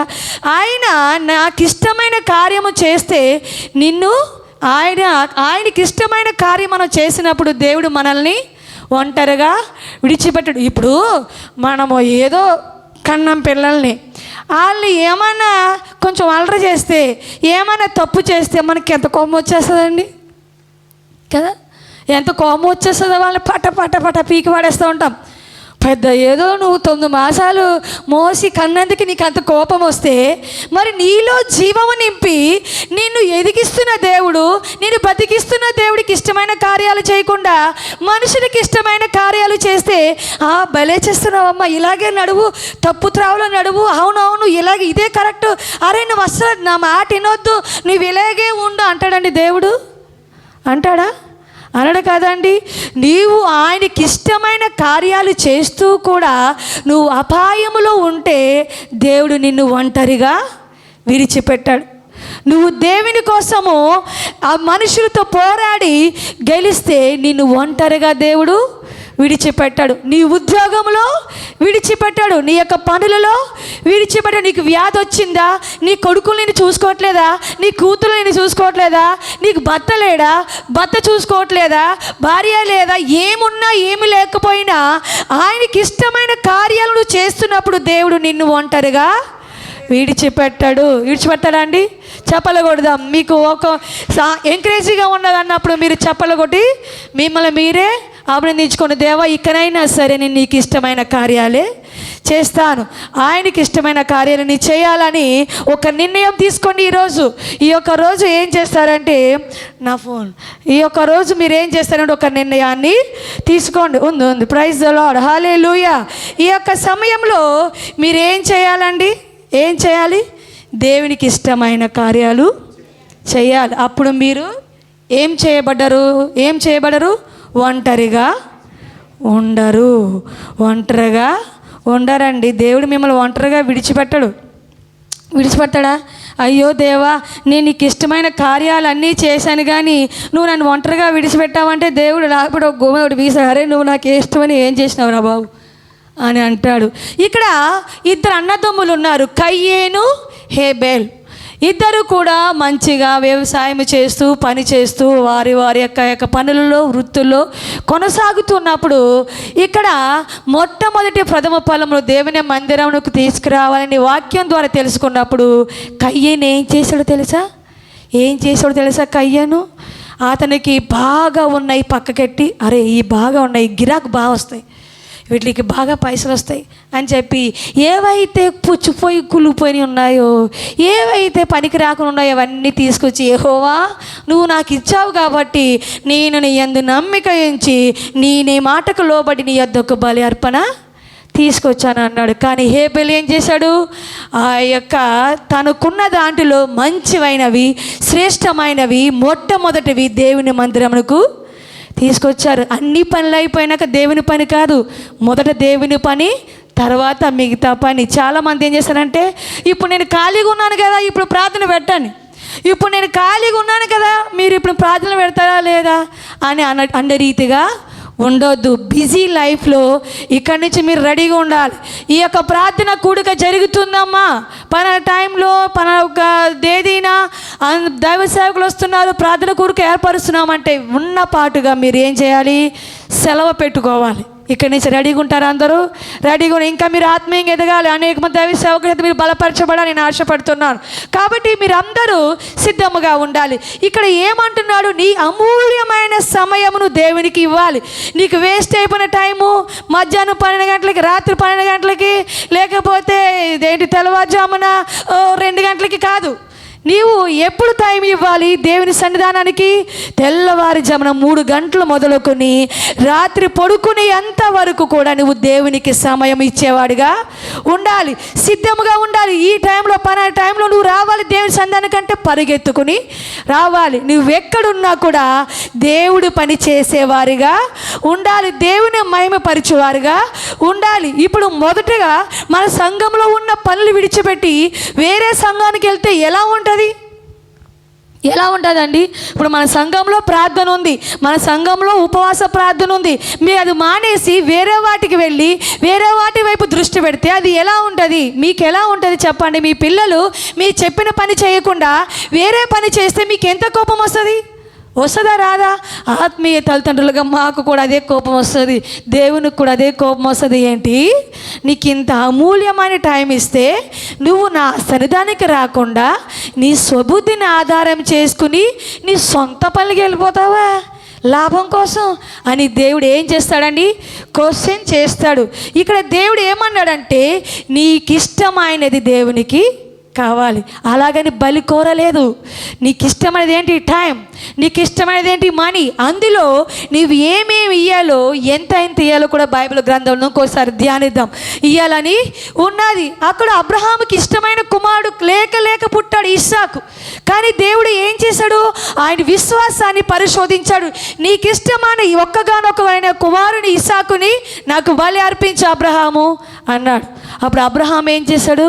దేవుడే ఇచ్చాడు కదా, సరేలే దేవుడి కంటే నాకేది ముఖ్యం కాదు, కన్న కొడుకుని ఇచ్చడానికి రెడీ అయిపోయాడు.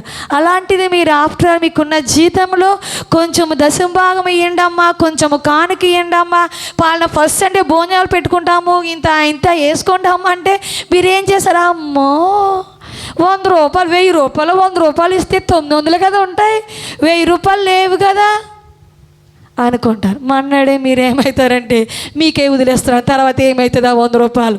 అర్థమైందండి? ఇస్తే దేవుడు మీకు 10 అంతులుగా 100 అంతులుగా ఆశీర్వదిస్తాడు.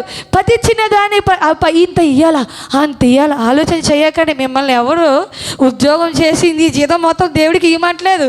దేవుడు ఏమంటున్నాడు? 10వ భాగం మాత్రమే ఇవ్వమంటున్నాడు. నీ జీతం మొత్తం ఏమంటున్నాడా అండి? నీ జీతం మొత్తం నాకు ఇచ్చేసే, నువ్వు అలా పని చేస్తావు, నువ్వు తినకో పడుకోకో అని అంటున్నాడు దేవుడు. అనట్లే ఆజ్ఞలో ఒక ఆజ్ఞ, నీ 10వ భాగము నాకిమ్మని వాక్యం సెలవిచ్చింది. అలాగా ఈ యొక్క హేబేలు అర్పణను దేవుడు ఏం చేశాడు? అంగీకరించాడు. ఎందుకంటే ఆయన యెహోవాకు ఇష్టమైన రీతిగా అర్పణను తీసుకొచ్చాడు. కయ్యేను ఇష్టం లేనిదిగా తీసుకొచ్చాడు. ఆ తర్వాత వాళ్ళ కోపం వచ్చి తమ్ముడు చంపేయడం కూడా జరిగిపోతుంది. ఆ తర్వాత స్టోరీ. ఇక్కడ ఏమన్నాడంటే మనము యెహోవాకు ఇష్టమైన కార్యములు చేయాలి. ఏం చేయాలండి? యెహోవాకు ఇష్టమైన కార్యములు. నీకిష్టమైనది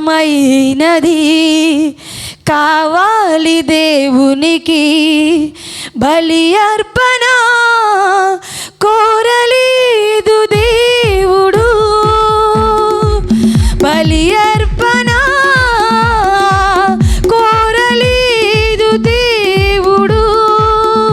ప్రభు మనసు తెలుసుకో, వాక్యాన్ని చదువుకో, నీకిష్టమైనది కావాలి దేవునికి, బలి అర్పణ కోరలేదు దేవుడు. ఏం కోరనండి దేవుడు? నీ ప్రాణంలో నీ యొక్క చేతిలో ఒక చేయి తీసి నాకు ఇచ్చే అన్నాడా? అనలేడు. లేకపోతే నా కోసం చచ్చిపో అన్నాడా? అనలేదు. నువ్వు నా కోసం మొత్తం అన్ని విడిచిపెట్టేసాయి, నువ్వు నీకు ఏం వేసుకోద్దని అన్నాడా దేవుడు? అనలేదు అండి. నువ్వు స్తుతించట్లేదు కాబట్టి నీ చేతులు నాకు ఇచ్చేయంటే అప్పుడు అందరూ స్తుతిస్తుంటారేమో. నువ్వు నా కోసం నడవట్లేదు కదా, నువ్వు నా కోసం నీ యొక్క మందిరానికి రావట్లేదు కదా అని నీ కాలు తీసేస్తానంటే అప్పుడు పరిగెత్తుకుని వద్దురేమో కదండి. కానీ జాలి గల దేవుడు కాబట్టి, ప్రేమించే దేవుడు కాబట్టి, కృపాకాలంలో మనం ఉన్నాం కాబట్టి బ్రతికిపోతూ ఉన్నాం.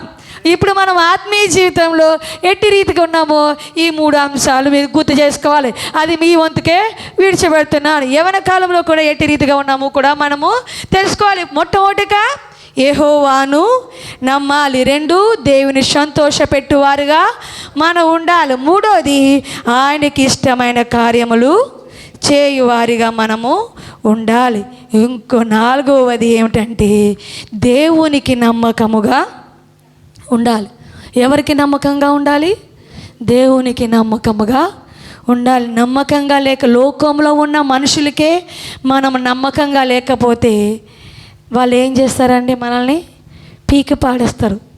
ఒక ఉద్యోగం చేస్తున్నావంటే వారి దగ్గర నమ్మకంగా లేకపోతే 2 తిమోతి 2 అధ్యాయం 4 వచనం చదవద్దు, చాలా టైం అయిపోతుంది. అయితే 2 తిమోతి 2 అధ్యాయం 4 వచనంలో ఏమని చెప్పాలంటే మీరు యెహోవాకు నమ్మకముగా ఉండాలి. ఇక్కడ ఏముందంటే ఒకసారి తీద్దామా? 2 తిమోతి 2 అధ్యాయము 4 వచనము. బైబిల్ అందరూ తెరవండి. ఇక అక్క చదివేస్తుంది కదండి, బైబిల్ తెరవకుండా కాదు, తీయండి. 2 తిమోతి చదవండి. ఇప్పుడు 2 తిమోతి 2 అధ్యాయము 4 వచనం. నిద్రపోతున్న వాళ్ళు చదవండి ఫస్ట్ గుండా. అంటే మేము నిద్రపోతున్నామా అక్క, నువ్వు అంటే మీరు చదవనుకుంటారా? చూడండి. సైనికుడు ఎవడను యుద్ధమునకు పోవునప్పుడు తను దండులో చేర్చుకునే వాడిని సంతోష పెట్టవాలని ఈ జీవన వ్యాపారములో చిక్కుకొనడు. ఒక సైనికుడు ఒక్కొక్క కంపెనీ ఉందమ్మా, ఒక స్కూల్ ఉంది. ఆ స్కూల్లో నువ్వు పనిచేస్తున్నప్పుడు నీవు ఈ యొక్క ఎదుటి వాళ్ళు చూపించే ఆఫర్కు నువ్వు ఓకే చేస్తావా? ఇప్పుడు ఒక్కొక్క స్కూల్లో ఉన్నావు, వాళ్ళకి నువ్వు నమ్మకంగా పనిచేస్తున్నావు, వారికి నువ్వు నమ్మకంగా ఉండాలి కదా. నమ్మకంగా ఉండాలి. నమ్మకంగా ఉండకపోతే 2వ రోజు నీ పీక పడేస్తారు. నీకు ఉద్యోగం ఉండదు, సద్యోగం ఉండదు. మనం ఏం చేస్తాము? ఎవరి కోసం పనిచేస్తాము? ఒక స్కూల్లో పనిచేస్తున్నామా, ఒక ఉద్యోగంలో పనిచేస్తున్నామా, ఒక కంపెనీలో పనిచేస్తున్నామా? మన యజమాని కోసము, ఆయన కోసము మనము ఏం చేస్తామండి? ఆయన సంతోష పెట్టాలని ఎక్కువ టైంను స్పెండ్ చేస్తాం, ఎక్కువ వర్క్ చేస్తాం. వారు ఇచ్చిన వర్క్ను మనము కంప్లీట్ చేసి ఇస్తాం. ఈ యొక్క లోకంలో ఒక ఉద్యోగం చేస్తున్నామంటే మనం వారికి సంతోష పెట్టాలని చూస్తామా, బాధ పెట్టాలని చూస్తామా? సంతోష పెట్టాలనే చూస్తాం కదండి. వారు ఏమి చెప్తే అది చేస్తాం. ఈ యొక్క స్కూల్లో జీతం తీసుకుంటూ పక్క వారి స్కూల్లో పని చేస్తామా? చెయ్యం కదండి. ఈ స్కూల్లో ఈ కంపెనీలో పనిచేస్తూ పక్క వాళ్ళ కంపెనీలో కన్నేస్తామా? వెయ్యము కదా. మనము ఇక్కడ పనిచేస్తున్న ఈ యొక్క సైనికులుగా ఉన్న మనము, దేవుని సైనికులుగా ఉన్న మనము, దేవుని దండులో చేర్చబడిన మనము ఎవరిని సంతోషపడాలని చూడాలి? యెహోవాను సంతోషపెట్టాలని చూడాలి. మనము యెహోవా సైనికులం. ఈ యుద్ధ రంగంలో మనం ఎవరికి దాసులుగా ఉండాలంటే యెహోవాకు దాసులుగా ఉండాలి. ఇక యెహోవా దాసులుగా ఉండాలి. ఇక్కడ దానియేలు యెహోవాకు దాసుడై ఉన్నాడు కాబట్టి తనకి ఇచ్చిన భోజనమును చేయలేదు, అపవిత్రమైన భోజనమును తినలేదు. ఎందుకంటే ఇది అపవిత్రమైనది, నేను యెహోవా దైవ సేవకుని కాబట్టి ఈ అపవిత్రమైన భోజనము నాకు వద్దు, నాకు దేవుడు ఇచ్చినదే ఇవ్వండి చాలు, నేను ఎంత బాగుంటానో మీరే చూస్తారని దానియేలు సెలవిచ్చాడు. మొర్దెకై ఎవరికి నమస్కరించాడు? యెహోవాకు మాత్రమే నమస్కరించాడు, మనుషులకు నమస్కరించలేదు. హామానుకు నమస్కరించలేదు. హామాను ఏమన్నాడు? నువ్వు నమస్కరించాలి, అందరూ నమస్కరిస్తున్నారు, నువ్వు నమస్కరించట్లేవు, నీ కొరకు నేను ఒక ఉరి కొయ్య రెడీ చేస్తున్నానని చెప్పాడు. మొర్దెకై ఏమన్నాడు? నేను నీకు దాసులను కాదు, నేను యెహోవాకు దాసులను కాబట్టి నేను యెహోవాకు మాత్రమే నమస్కారము చేస్తారు. అందరూ ఆయన వెళ్తుంటే ఇట్లా వంగి నమస్కరిస్తున్నారు, వాళ్ళ జీవితాల కోసం, వాళ్ళ ప్రాణాల కోసం, వాళ్ళ బ్రతుకుల కోసం. కానీ ఈయన ఎవరికి దాసుడై ఉన్నాడు? మొర్దెకై యెహోవాకు దాసుడై ఉన్నాడు. కనుక మొర్దెకై మానవుడైన హామానుకు నమస్కారము చేయలేదు. పొరపాటును కూడా మీరు మానవులకు నమస్కారములు చేయొద్దు, ఎవరి కాళ్ళకు మొక్కొద్దు, ఎవరు దేవులు కాదు, అందరూ మనుషులే కదండి, అందరూ మనుషులే, అందరూ మానవులే. నీలాంటి వారే గొప్పవారు ఎవరున్నారు? ఒకవేళ నీవు తప్పు చేస్తే సారీ జస్ట్ తప్పు చేయకుండా మీకు అవసరమే రాదు కదా.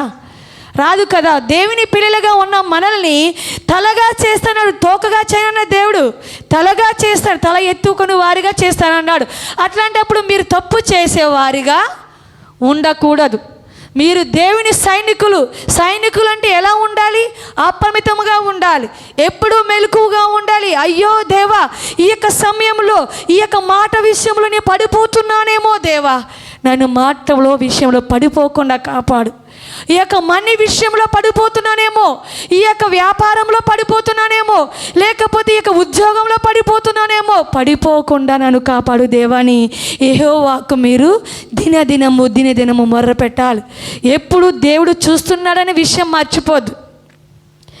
కూర్చుండుట నిలిచియుండుట బాగుగా ఎరిగి ఉన్నావు. చెప్పలు కొడదాం. కూర్చుండుట నిలిచియుండుట బాగుగా ఎరిగి ఉన్నావు. నన్ను చూచువాడా, నిత్యం కాచువాడా, నన్ను చూచువాడా, నిత్యం కాచువాడా, పరిశోధించి తెలుసుకున్నావు, నన్ను ఆవరించావు, పరిశోధించి తెలుసుకున్నావు, చుట్టూ నన్ను ఆవరించావు. నీ కూర్చుండుట నిలిచియుండుట బాగుగా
ఎంత విచిత్రముగా మన దేవుడు మనం నిర్మించాడండి. మన కడుపు పుట్టిన పిల్లలే కానీ మనకలా ఉండరు. ఉంటారా అండి? నా కడుపు పుట్టిన పిల్లలే, వాళ్ళకి నాలో ఒక పాట, ఒక ముక్కు మాత్రం వచ్చింది, మిగతా ఏమి కూడా రాలేదు. వచ్చిందండి? రాలే. ఎంత విచిత్రమైన దేవుడు! ఒకరిలాగా ఇంకొకరిని చెయ్యడు. ఒకవేళ ట్విన్స్ అయినా కూడా వాళ్ళకి ఏదో ఒక లోపము ఉంటుంది. అంత చక్కగా నిర్మించిన యేసయ్య సైనికులుగా ఉన్న మనము, మనల్ని నిర్మించిన యేసయ్యకు, మనల్ని పుట్టించిన యేసయ్యకు మనము నమ్మకంగా ఉండకుండా, ఆయన దండులో ఉన్న మనము ఆయనకి నమ్మకంగా ఉండకుండా వేరే వాళ్ళకి నమ్మకంగా ఉంటానంటే యేసయ్య ఏం చేయాలి మనల్ని? చెప్పండి. యేసయ్య ఏం చేయాలి మనల్ని? 2 ఉతికినా కూడా తప్పులేదు అని అడిగితే యేసయ్య కదండి. ఉతికినా కూడా తప్పులేదు పాపం, కానీ దేవుడు ఉతకట్లేదు. ఉతికితే మనం ఎలా ఎందుకు ఉంటాం? ఉంటాము కాదండి. ఉంటామా? మాట విని వారుగా ఉంటాము. నీకు అవసరమైనప్పుడు యేసయ్య యేసయ్య, అవసరమైనప్పుడు వద్దు వద్దు వద్దు. 1,00,000 రూపాయలు యేసయ్య నువ్వు ఉన్నావా? నువ్వు ఉంటే నువ్వు ఇప్పుడే 1,00,000 రూపాయలు వచ్చి పడిపోవాలి. నేను పని చేయను, నేను పడుకోను, నేను కూర్చోను, నేను నడవను, నేను ఉద్యోగం చెయ్యను, నేను ఆ ఒళ్ళు అంచను, కానీ నేను నిన్ను నమ్మాను కనుక నువ్వు నాకు ఇచ్చేయి అని అంటే యేసయ్య ఓరి పలికమాలోడా, నీకు అసలు బుద్ధి ఉందారా? నిన్ను పుట్టించడమే దండగేమో, నేను అనవసరంగా నిన్ను పుట్టించానేమరా బావ. నిన్నెందుకు అంట చూడండి, పిల్లలు తప్పు చేస్తే నిన్నెందుకు కన్నానే అనిపిస్తుందిరా నాకు. దుర్మార్గుడా, ఓ దుర్మార్గురాలా, నిన్నెందుకు కన్నాండ్రా అనిపిస్తుందిరా. ఒరే నిన్నెందుకు కన్నాండ్రా, నాకు ఈ బాధలు, నిన్ను కనకపోతే ఈ బాధ ఉండకపోదు అని దేవుడు కూడా అనుకున్నాడు అనుకో, మనక చరిత్ర ఏమవుతుందండి? క్లోజ్ అయిపోద్ది అన్నమాట. మన చాప్టర్ క్లోజ్ అయిపోద్ది, మూసడిపోద్దండి. అర్థమైందా? హల్లెలూయా. ఇక్కడ ఆ యొక్క దండులో చేర్చబడిన పౌలు ఆయన కొరకే బ్రతికిండు. ఆయన తెలియనప్పుడు, యేసయ్య గురించి తెలియనప్పుడు, యేసయ్యమ్మని నమ్మిన వారిని చంపినప్పుడు ఆయన ఎన్నో పాపాలు చేశాడు. కానీ ఆయన యెహోవా కృప పొందినప్పుడు, యెహోవా చేత పట్టబడినప్పుడు ఆయన కొరకే బ్రతికాడు. ఏం చేశాడండి? ఆయన కొరకే బ్రతికాడు. ఆయనకే నమ్మకంగా పని చేశాడు. ఆయన పని తప్ప ఇంకానికి వేరే పనే లేదు. అర్థమవుతుందా మీకు? ఆయన పని తప్ప వేరే పనే లేదు. ఆయనకి ఆయన పనే ఉంది. మొత్తం అంతా జీవితమే ఆయన పని. ఆయన కొరకే ఈ యొక్క పౌలు బ్రతికాడు. అట్టి రీతిగా మనము కూడా ఆయన సైన్యంలో చేర్చబడిన మనము, ఆయన కుమార్తెలుగా పిలువబడిన మనము, ఆయన కుమారులుగా పిలువబడిన మనము ఆయన కొరకే బ్రతకాలి, ఆయన కొరకే జీవించాలి. నేను చాలాసార్లు పని చేస్తున్నప్పుడు కానీ, మాట్లాడుతున్నప్పుడు కానీ, అయ్యా నేనేమన్నా పడిపోతున్నానా, నేను మాటల్లో కానీ తప్పు చేస్తున్నానా, పరిశోధించుకుంటూ ఉంటాను. నేను ఏమన్నా గొప్ప కాదు, పరిశోధించుకోవాలి ఖచ్చితంగా. మనకు అంతరాత్మ ఉంది కదా అండి. అయ్యా నేను ఒకవేళ ఈ యొక్క ఆవేశపడిపోయి మాట్లాడేసానేమో, పెద్దవారైన వారిని అగౌరవపరిచానేమో, పెద్దవారైన వీరిని అగౌరవపరిచానేమో, నన్ను క్షమించి యేసయ్యా అని మనము వేడుకోవాలి. దినదినం అదే కోరుకుంటా. పడుకున్నా, నిద్రపోయినా, లేచినా కూడా నేనే పని చేసినా ఒక్కొక్కసారి నేను విపరీతంగా ఫోన్ చూసేస్తూ ఉంటాను. ఫోన్ చూస్తున్నప్పుడు పాటలు చూస్తాను, అవి చూస్తాను, ఇవి చూస్తున్నప్పుడు అయ్యా ఈ యొక్క సమయం నీకు ఇచ్చుంటే 2 వాక్యాలు నాకు తెలిసేటివి కదా అని మళ్ళీ నా అంతటి నేను రియలైజ్ అయ్యి ఏం చేస్తానండి, క్షమించమని అడిగి మళ్ళీ వాక్యమును గబగబగా తెరిచేస్తాను. ఒక్కోసారి మధ్యరాత్రి 12 గంటలు కూడా వాక్యం తెరిచేస్తాను. నేను 1 గంట కూడా బైబిల్ పట్టుకుని బయటకు వచ్చేస్తారు. బాబు నేను బయటకు వచ్చానని మన దాసులు కూడా వెనకాల బయటకు వచ్చేస్తారు, ఏమైనా అయిపోయిందేమో అమ్మ కానీ. కానీ అక్కడ నాకేమవుతుందో తెలుసా, ఆ టైంలో ఈ యొక్క సమయంలో నేను తప్పు చేశానేమో అని మనం ఏం చేయాలి, పరిశోధించుకోవాలి. ఏం చేయాలండి? పరిశోధించుకోవాలి. అయ్యా నీ యొక్క విషయంలో నేను తప్పు చేస్తున్నానా? నాకు ఈ యొక్క మందిని కట్టేటప్పుడు తాండూలో మాకు ఒక ల్యాండ్ ఉంది, ఒక భూమి ఉంది. నేను ప్రార్థిస్తున్నాను, అయ్యో నా పిల్లలకి ఒక ల్యాండ్ అంటూ ఉంటే రేపొద్దున వాళ్ళు చదువుతున్నప్పుడు, ఇంటర్మీడియట్ చదువుతున్నప్పుడు లక్షలు కావాలంటున్నారు. ఎలాగో ఏమో ఇప్పుడు ఏదో అమ్మ ఇచ్చిన పైసతోటి అది ఇది కలిపి మొత్తం భూమి కొన్నాం అక్కడ అని దాన్ని అమ్మడానికి ఇష్టపడలేము మేము. ఎందుకంటే ముందుకు రాలేం, మాకు ఆలోచన రాలేదు, అసలు అది ఉంది కదా అనే విషయమే మర్చిపోయినాం. ఎందుకంటే అది పిల్లల కోసం అని వదిలిపెట్టేసినాం. తర్వాత ఎలా కట్టాలి, ఇప్పుడు మాకు చేతుల్లో లేదురే, ఇక మేము ఆ వల్ల కాదు అనుకున్న మంత్రం ఎలా కట్టాలి, ఇప్పుడు ఎలా దేవుని పని చేయాలని ఆశపడాలి, ఆ ముందుకు ఆలోచన చేస్తూ ఉన్నప్పుడు వెంటనే గుర్తుకొచ్చేసింది మాకు తాండూరు ల్యాండ్. తాండూరులో ఉన్న భూమి గుర్తుకొచ్చేసింది, నీకు అది ఉంది కదా, నేను ఇచ్చాను కదమ్మా నీకు అన్నాడు దేవుడు. అయ్యా ఇన్ని రోజులు మాకు ఈ ఆలోచన రాలేదు. నేను అమ్మేద్దాం అన్న అంటే ఆయన నేను తన్నాడు, ఆయన తనని అంటారన్నమాట. అమ్మేద్దాం ఇక ఇద్దరం ఏది కలుసుకోకుండా ఏ పని చేయం, ఇద్దరు కలిసే పని చేస్తాం ఏదైనా సరే. వెంటనే కలిసి అమ్మేద్దామని అంటే అమ్మేద్దాం ఫిక్స్ అయిపోయినాం. అమ్మకి చెప్పేసినాం, మా అమ్మగారికి చెప్పకుండా మేము ఏ పని చేయం. అమ్మకి చెప్పినాం, అమ్మ ఇట్లా అమ్మేద్దాం అనుకుంటే మా మమ్మీ కూడా రైట్ వెళ్ళిపోనికి, దేవుని పని అంటే అసలానికి వెళ్దావిడి, దేవుని పని అంటే ముందుకు వెళ్ళిపోండి అంటుంది. కానీ మెలకు కలిగి ఉండమని చెప్తాది. తర్వాత మా అన్నయ్య గారు చెప్పిన మా పెద్దన్నకి, మా అమ్మ తర్వాత మా పెద్దన్నకే చెప్తాం, అన్నయ్య ఈ పని చేస్తున్నా మరి ఏం చేయాలి అని అంటే అన్నయ్య సరే మీ ఇష్టం అన్నారు. తర్వాత వెంటనే తాండూరు ఉన్న స్టీవెన్ అని చెప్పినాం, అన్న మేము భూమి అమ్మేద్దాం అనుకున్నాం. చెప్పిన 2 రోజులకి తీసుకొచ్చేసాడు అన్న స్టీవెన్ అన్న. గిరాకీని కొనుక్కునే వాళ్ళు 2 రోజులకి తీసుకొచ్చేసాడు. వెంటనే అమ్మేసినామండి. ఇక అమ్మేసి దేవుని పని జరిగించాం. ఫస్ట్ అనుకున్నాం ఈ అమ్మతే 9 లక్షలు వస్తున్నాయి కాబట్టి 5 లక్షలు ఎట్టి మొత్తం మందిరం కట్టేసి 3 లక్షలు ఎట్టి ఏదో ఒక దిక్కుమాల ప్లేస్లో చిన్న ల్యాండ్ అన్న కొందాం అనుకున్నాం. అమ్మినాం కదా, బాధ ఉండకుండా ఇది కొన్నాములేనే ఫీలింగ్ ఉంటుందని. దేవుడు అన్నాడు, ఏంటి నువ్వు మళ్ళీ కొంచెం విడిచిపెట్టి మళ్ళీ ఇంకో కొంచెం అమ్ముతావా, బాగున్నావు అనుకున్నాడేమో. లేదు మొత్తం ఏది చేసేద్దాం దేవునికి అని మొత్తము పెట్టి దీనికి ఒక రూపు తీసుకొచ్చినాం. కానీ నా పిల్లలను దేవునికి అప్పచెప్పాను. వాళ్ళ చదువు విషయము దేవుడే చూసుకుంటాడు. ముందు ఇప్పటి నుంచే ట్రైనింగ్ ఇస్తున్నాను. మీ కొరకు మేము అమ్మవలసిన ఆస్తులు ఏమీ లేవు, మీరే కష్టపడి చదువుకోవాలి, ఫ్రీ సీట్లు తెచ్చుకోవాలి.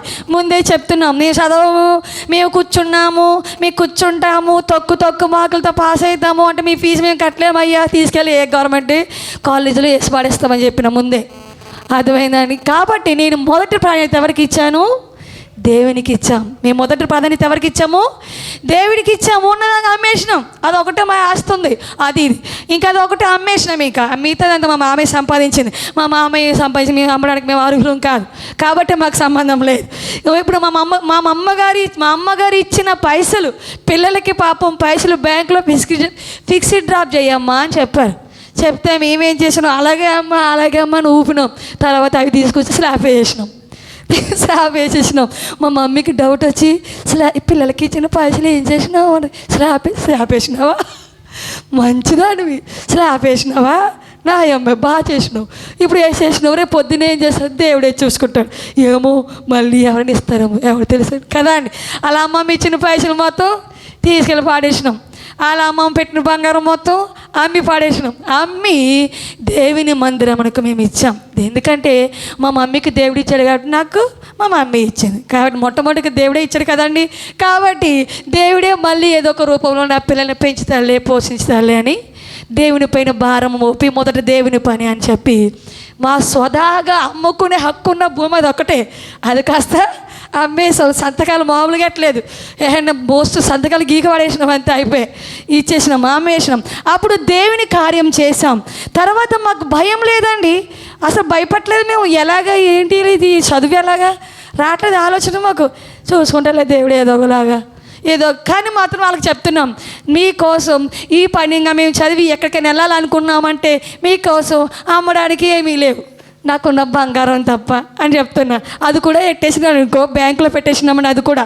ఎందుకంటే మరి దారబంధాలు ఇవన్నీ రావాలంటే అమ్మాలి కదా, మరి అమ్మేసినాం. మాకెంత ధైర్యం అంటే పైసలు లేకపోయినా సరే అప్పు చూసి పప్పు కూడా పెట్టినట్టు అప్పు చేసి ఈఎంఐలో ప్యాడ్ కూడా కొనేసినాం. ఎంత ధైర్యం అండి మాకు, చెప్పలు కొట్టిన అందరూ, ఎంత ధైర్యం కదా మాకు. కానీ ఒక్కొక్కసారి ఈ నెల మీకు ఒక గొప్ప సాక్ష్యం చెప్తా. నేను కొన్ని రోజుల నుంచి పట్టించుకోకుండా మీ పాస్టర్ గారికి అన్నీ ఇచ్చి, మీరు చూడండి ఇంక అన్నీ నాకు తలనొప్పి వస్తుంది బాబో, ఇవన్నీ నా వల్ల కాదని చెప్పి ఇచ్చేసిన. ఆయన ఏం చేశారు, రైట్ అని చెప్పి పిల్లల బర్త్డేలకి అవని ఇవని మొత్తం నెల కాకముందే ఇంకా 15 రోజులు ఉండగానే సింగిల్ పైసా లేదు. అప్పుడు ఏం చేశారు పాస్టర్ గారు, అక్కడున్న ఇటుకలు అమ్మేశాడు పైసల కోసం. అక్కడున్న ఇటుకలు అమ్మేస్తే ఆ ఇటుకలోడు ఇప్పుడే ఇచ్చేస్తాను అయ్యా అన్నవాడు మళ్ళీ కనపలేదు. వాడు ₹1 ఇవ్వలేడు. ఎలా వస్తుంది మరి ఇప్పుడు చెప్పండి పాస్టర్ గారి. తర్వాత అడగండి, మరి ఇన్ని రోజులు ఏం చేశారండి పాస్టర్ గారిని అడగండి, చెప్తాడు అప్పుడు. కానీ దేవుడు నాకైతే జ్ఞానము ఇచ్చాడు. మరి ఇలా ఉంచలేదు దేవుడు మమ్మల్ని, తినేటట్టే ఉంచాడు. కాబట్టి మెలకువ కలిగి ఉన్నప్పుడు మనం మెలకుగా ఉండాలి కదండి. అలాగే మేము కూడా కొన్ని విషయాల్లో నేను మెలకుగానే ఉంటాను. అట్టి రీతిగా దేవుడిని ఇలాంతా మేము గడిపేసినాం. ఫస్ట్ తారీఖు రాగానే మళ్ళీ అన్న ఏం చేస్తాం తెలుసా, ఇప్పుడు ఏం చేద్దాం, కిటికీలో ఇట్లా ఆలోచనలు వచ్చేస్తున్నాయి మాకు. ఏం చేయాలి ఇప్పుడు ఏం చేయాలి అని. నెల అయినప్పటికీ మళ్ళీ పాస్ లేకపోతే ఏం చేయాలి. మాకు అదొక ధైర్యం. మా వెనకాల ఇంతమంది ఉన్నారని ధైర్యం మాకు. మీరందరూ ఉన్నారని ధైర్యం మాకు. ఉన్నారు కదండి మీరందరూ. మీరు ఎవరున్నా లేకపోయినా యెహోవా దేవుడైతే మా వెనుక ఉన్నాడు. Praise the lord. Hallelujah, hallelujah. ఈయన పౌలు ఎవరి కొరకు బ్రతికిండు? యెహోవా కొరకు బ్రతికిండు. మొద్దుకై యెహోవా కొరకు మాత్రమే పనిచేసిండు. యెహోవా కొరకు మాత్రమే పనిచేసిండు. ఇక్కడ ఎస్తేరు కూడా యెహోవా యందు నమ్మిక ఉంచి ధైర్యము కలిగి తన ప్రజలను రక్షించుకోవడానికి రాజు ముందుకు వెళ్ళింది. ఎంత గొప్ప ధైర్యం కదండి. ఒకవేళ ఆయన దండు ఆమె వైపు చూపకపోతే ఆమెను తీసుకెళ్ళి ఏం చేస్తారండి? ప్రాణము తీసేస్తారు. అటువంటి పరిస్థితులు కూడా ఆయన ప్రజల కోసము ఆమె యెహోవా పైన ఆధారపడి యెహోవా పైన నమ్మిక ఉంచి ముందుకు వెళ్ళి మహారాజుకు తన యొక్క కష్టమును తెలియజేసింది. అప్పుడు ఆమె ఏమైంది? కనికరమును పొందింది. ఎందుకంటే మహారాజు చేసింది కూడా దేవుడే కదండి. దేవుడే కదా. ఆ రాజును చేసింది కూడా దేవుడే. ఆయన ఇంత చేసిన దేవుడు ఆయనకు మనసును మార్చలేడా? ఓ భీం బిస్ అని అన్నాడు. ఎందుకంటే ప్రతి మనిషి ఆయన స్వాధీనంలోనే ఉంటాడు. ఆయన ఆలోచన మార్పించి ఆయన దయను ఆమె వైపు పొందునట్లుగా ఆయన దండమును చూపించే రీతిగా దేవుడు ఆ యొక్క గొప్ప కార్యమును జరిగించాడు. హల్లెలూయా, హల్లెలూయా. ఇప్పుడు మీరు యెహోవా పైన ఆధారపడుతున్నారా, లేకపోతే మనుషుల పైన ఆధారపడుతున్నారా, లేకపోతే నెలకు వచ్చే జీతం పైన ఆధారపడుతున్నారా, లేకపోతే మా రెక్కల కష్టం మీద ఆధారపడుతున్నారా అనేది మీకే తెలియాలి. మేము రెక్కల కష్టం అండి. ఏమనుకుంటున్నారు? మీరు రెక్కల కష్టపడవచ్చు, మీకు కారుకేయాలా? భలే ఉన్నారు మీరు, భలే ఉన్నారు. మేమేమో నెలంతా కష్టపడాలి, డే అండ్ నైట్ కష్టపడాలి, మళ్ళీ మీకు వచ్చి కానుకయ్యేలా? ఇది ఎంతవరకు స్వభావం అంటే దేవుడు ఈ రాత్రే నువ్వు నా దగ్గరికి వచ్చాయమ్మా అంటే పరలోకమే నా సొంతము. అక్కడ ఏదో నీ భూమి ఉన్నట్టు వెళ్ళిపోవడమే. అర్థమైందండి? అది కూడా మీ భూమి కాదు. మీరు ఆత్మీయంగా సరైన రీతిలో లేకపోతే, మీరు ఎప్పుడైతే ఆత్మీయంగా మీరు ఆత్మీయ జీవితంలో సరైన త్రోవలు నడుస్తున్నారో అప్పుడు మాత్రమే మీకు దేవుని రాజ్యములో చోటు. అర్థమైందా? అప్పుడు మాత్రమే మీకు దేవుని రాజ్యంలో చోటు. దేవుని రాజ్యంలో నీటి మూలంగా బాప్తిజం పొందితే నాకు పరలోక రాజ్యంలో టికెట్ ఉందంటే ఉంది. కానీ ముందు నువ్వు తీర్పులోకి వెళతావు. ముందు ట్రైనింగ్ ఇస్తారు కదండి. ఏదైనా స్కూల్ ట్రైనింగ్ వెళ్తే ట్రైనింగ్ ఇస్తారు, 2 పీకి 3-4 లాగులు పీకి అప్పుడు వస్తుంది కదండి. అలాగే మీకు కూడా మీరు చేసిన దానికి ఫలితం అనుభవించినాకే పరలోక రాజ్యంలో డోర్స్ ఓపెన్ అయితే మీకైనా నాకైనా గుర్తుపెట్టుకోండి. భయపడుతూ బతకండి. భయపడుతుంటే కాదు, ఎప్పుడు తప్పు చేయకుండా చూసుకోండి. భయపడమంటే అయ్యో ఏసే కాదు. అయ్యో పాపిని దేవా, ఎన్ని రోజులు పాపిని ఎన్ని రోజులు అమ్మ పాపిని దేవా, తెలియక చేశాను దేవా, నేను పాపిని దేవా, నేను ఘోర పాపిని దేవా. ఎన్ని రోజులు అంటారు ఎట్లాగా? పాపిని తెలిగి చేశాను, నా దగ్గర పైసలు లేకపోతే అందుకే ఇవ్వలేదు, లేకపోతే నా బ్రతుకు బోధకట అందుకే ఇవ్వలేదు, మా చుట్టాల దగ్గర మాట వచ్చేస్తుందని అందుకే రాలేదు దేవుని సంఘానికి. పాపిని క్షమించి ఎన్నిసార్లు క్షమించాలండి? మీ పిల్లలు తప్పు చేస్తే ఎన్నిసార్లు క్షమిస్తారు మీరు కదా? మనకే ఓపిక లేదు. మరి దేవుడు పరమ తండ్రి ఈ జీవం ఇచ్చి నడిపించిన యేసయ్య మరి ఎట్లా పాపం కదా. ఆయన మళ్ళా ఆ పొడిచిన ఈ చేతిలోనే గేలెట్టి గెలికేసి పొడిచిన మన నడిచిన తప్పని అడుగులకి తప్పు నడకలకి ఆ కాళ్ళు పెట్టి గెలిగేసి తలిచిన తలంపులకు మూలికరణ మళ్ళా ఎన్నిసార్లు గాయం రేపుతారు? ఈరోజు గుర్తు చేసుకొని ఎన్నిసార్లు నువ్వు అదే చెడు తలంపులు, అదే చెడు నడక, అదే చెడు పనులు, అదే చెడు చేతలు, ఎన్నిసార్లు మిమ్మల్ని దేవుడు మీ ద్వారా బాధించబడాలి? ఎన్నిసార్లు? దేవా చాలు, ఈ రోజు నుంచి నేను ఏ పాపమును చేయను, నీకు విరోధముగా నేను ఏ పని చేయనని మీరు అందరూ సమర్పించుకోండి. ఆత్మీయంగా ఉన్నవారు హింసలలో కలచబడకుండా ఉంటారు. కదల్చబడకుండా ఉన్నట్టు ఓర్పును కలిగి ఉంటారు. యాకోబు గ్రంథం 1:4 చదవండి. బైబిల్ గ్రంథం త్వరగా తీసి చదవండి. యాకోబు గ్రంథము 1:4. హింసలలో కదల్చబడకుండా ఉండినట్టు ఏమి కలిగి ఉంటారండి? ఓర్పును కలిగి ఉంటారు. ఏం కలిగి ఉండాలి మనం ముందు? ఇప్పుడు ఓర్పును కలిగి. మనకి ఎంత కోపం అంటే ఒక 10 నిమిషాలు వెయిట్ చేయమంటే కూడా వెయిట్ చేయం మనం, అవునండి.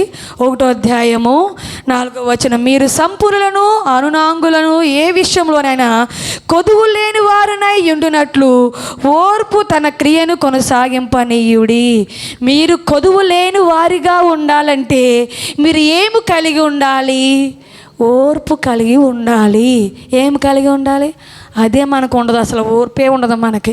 పాస్టర్ అమ్మ ఏమన్నా, ఆ పాస్టర్ అమ్మ ఎంత ధైర్యం, ఆమెకు నోరు గయ్య అనుకుంటా నన్ను ఇంత మాట అనేసింది ఆ పాస్టర్ అమ్మ. కాబట్టి ఇది ఒకటే చర్చా, నాకు వేరే చర్చలు లేవా అని పైపులు పట్టుకుని వెళ్ళిపోతాం. అక్కడ మళ్ళీ అక్కడ పాస్టర్ మీద ఉంటుంది, మళ్ళీ బైబిల్ పట్టుకుని మళ్ళీ అక్కడ పాస్టర్, ఇంకెలా తిరుగుతూనే ఉంటావు. నువ్వు ఎవ్వరికీ బాధ్యులు కాలేవు. ఒకవేళ నీ గురించి తీర్పు తీర్చాలంటే ఎంత పాస్టర్లు రావాలి, ఎంత పాస్టర్మలు రావాలి చెప్పండి ఒకసారి నాకు. మీరు ఎవరో ఒకరికే దాసులుగా ఉండాలి, ఎవరో ఒకరి సంఘానికే కట్టుబడి ఉండాలి కదండి. ఇక్కడ ఈ పాస్టర్ తిట్టిందని వెళ్ళిపోతే, ఇక్కడ ఈ పాస్టర్ వెళ్ళిపోతే అక్కడ ఇంకో పాస్టర్ కూడా తిడతాడు, అక్కడ ఇంకో పాస్టర్ కూడా తిడుతుంది, మళ్ళీ అక్కడి నుంచి వెళ్ళిపోతావు. మళ్ళీ ఏంటి నువ్వు ఇంతకీ ఏంటి ఇప్పుడు? నువ్వు దేశ సంచారి అన్నమాట. ఆయనకు ఒక ఇల్లు ఉండదు, ఒక వాకలు ఉండదు, ఒక తీరు ఉండదు, ఒక పద్ధతి ఉండదు అన్నమాట. అతి రీతిగా మీరు ఉండద్దు. మీరు ఎలా ఉండాలి? ఓర్పు కలిగి ఉండాలి. ఎలా ఉండాలండి? ఓర్పు కలిగి ఉన్నవారు ఎలా ఉంటారు? వాక్యంలో ఎలా ఉన్నది?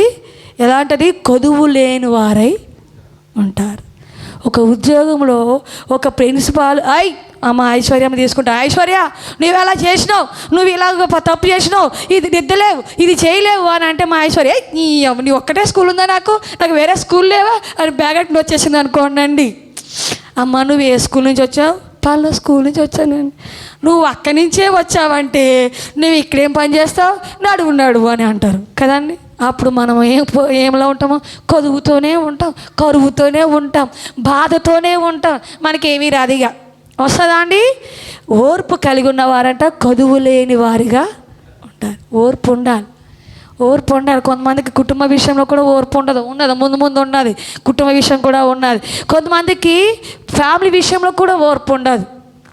ఒక కోపాలు వచ్చేస్తూ ఉంటాయి. ఒకరు కోపంగా ఉన్న ఒకరినే శాంతపరిచేవారుగా ఉండాలి.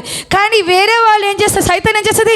అవును నీకేమైనా తక్కువ, నీకు బోలంత తెలివి ఉంది, నీకు బోలంత జ్ఞానం ఉంది, నీకు బోలంత వయసు ఉంది, నువ్వు వెళ్ళిపోయి ఎక్కడి నుంచి అని చెప్తుంది అన్నమాట సైతాన్. అవును అని నువ్వు సంఖలో బ్యాగ్ వేసుకుని వెళ్ళిపోయినావు అనుకో, తర్వాత నీ సంఖలో ఏముంటుంది? చిల్లు ఉంటుంది అనమాట. ఏముండదు దాంట్లో. ఏముంటుందండి? ఏముండదు. దాంట్లో నుంచి అన్నీ రాలిపోతూనే ఉంటాయి. నీ మొత్తం నీ యొక్క జీవితం అంతా శూన్యమే. వెనక్కి తిరిగి చూస్తే ఏమున్నదండి? సున్నా. అమ్మా మాలతి నువ్వేం చేసినావు? అవును నేనేం చేశాను అనే ఆలోచన స్థితికి రావద్దు. అమ్మ ఐశ్వర్య నువ్వేం చేసినావమ్మా? అవునా ఎందుకు చేశాను?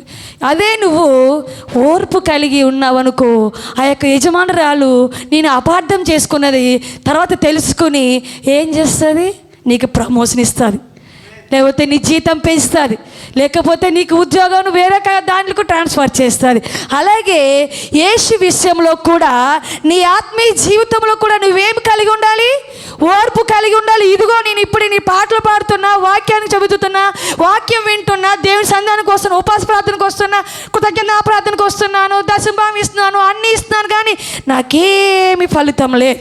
నేనున్న చోటనే ఉన్నాను, నాకు ఉద్యోగంలో ప్రమోషన్లు లేవు, నాకు గవర్నమెంట్ ఉద్యోగం రావట్లేదు అంటే దేవుడు అదే ఇందాక చెప్పాను కదండి, అది చేస్తాడనమాట. అయ్యా నువ్వేం చేసావో గుర్తు తెచ్చుకో మహాతల్లి, మహానుభావా నువ్వేం చేసావు? నువ్వు నా కోసం ఏం చేసావమ్మా? నువ్వు నా కోసం నడిచావా? నువ్వు కాసం పోని నా కోసం నువ్వు పొలం దున్ని పంట వేసావా? ఏం చేసావని నువ్వేం చేసావు? ముందు నువ్వు నా కోసం బ్రతికావా? నువ్వు నన్ను నమ్మావా?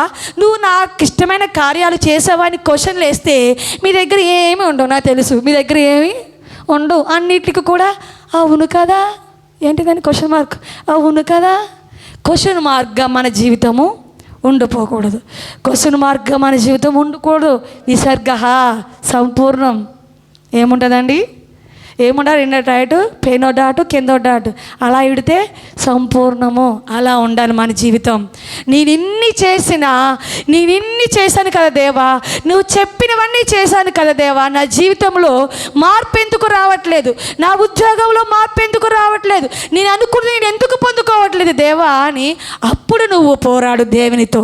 నువ్వు దేవుని చెప్పిన మాట విని దేవునికి నమ్మకంగా ఉండి, నీకు ఇచ్చిన దానిలో నమ్మకంగా ఉండి, ఆయనకి ఇష్టమైన కార్యాలు చేస్తూ దేవుని కృపను పొందుకుంటూ నువ్వు ఓర్పు కలిగి ఉంటే నీవు ఎలా ఉంటావండి?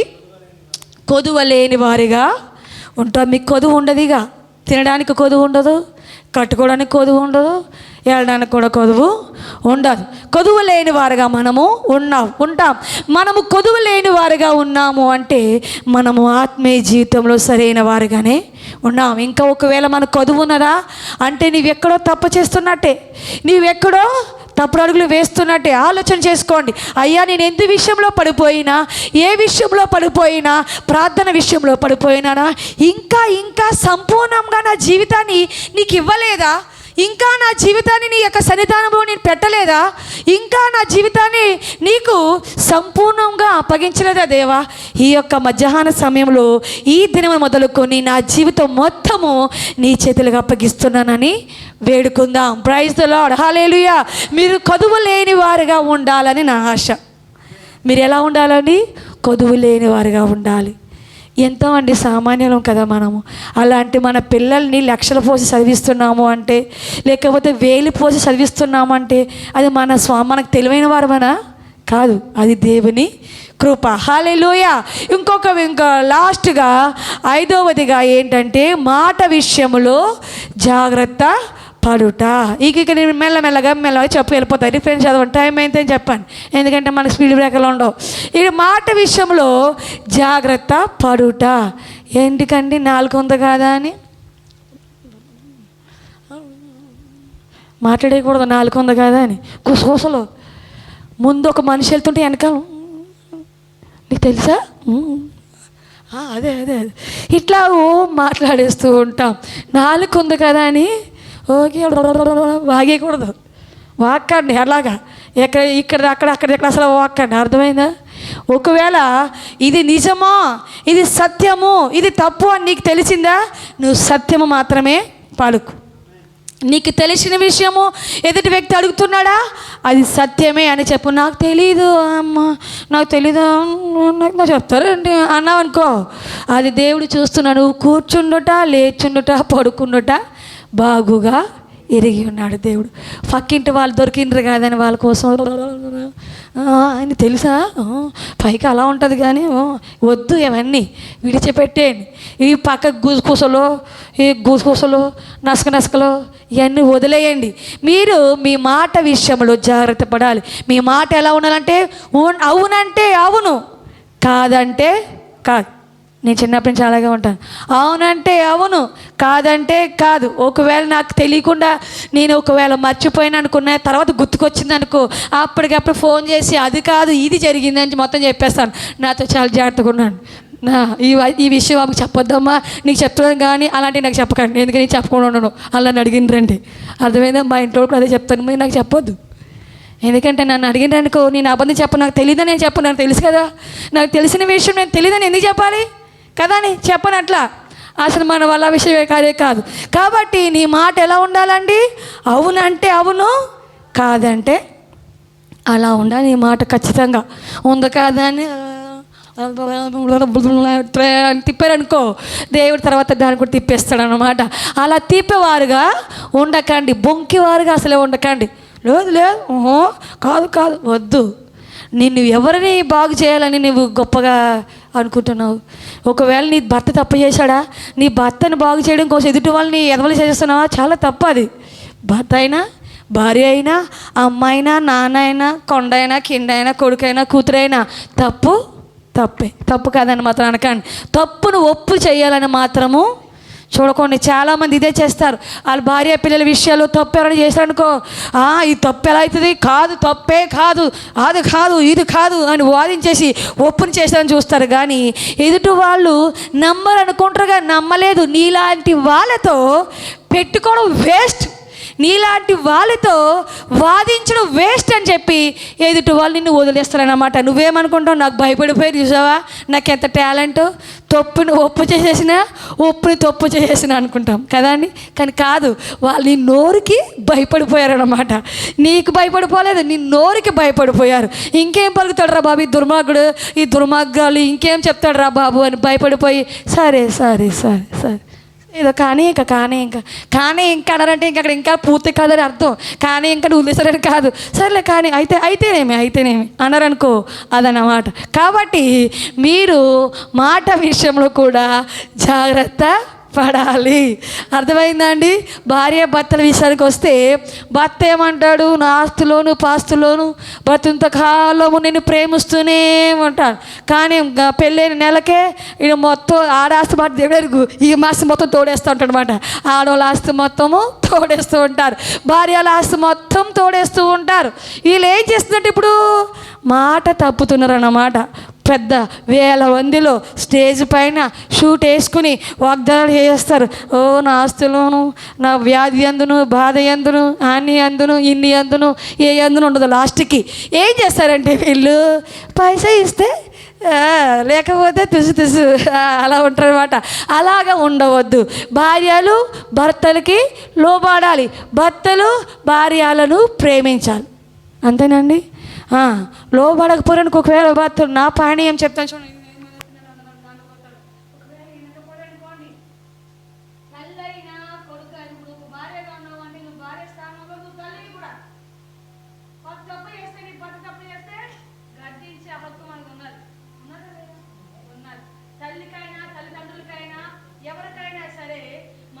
గద్దించే హక్కు మనకి ఉన్నది. భార్యలు గుర్తుపెట్టుకోండి, ఉన్న వాళ్ళైనా సరే. ఓకే, భార్యలు గుర్తుపెట్టుకోండి.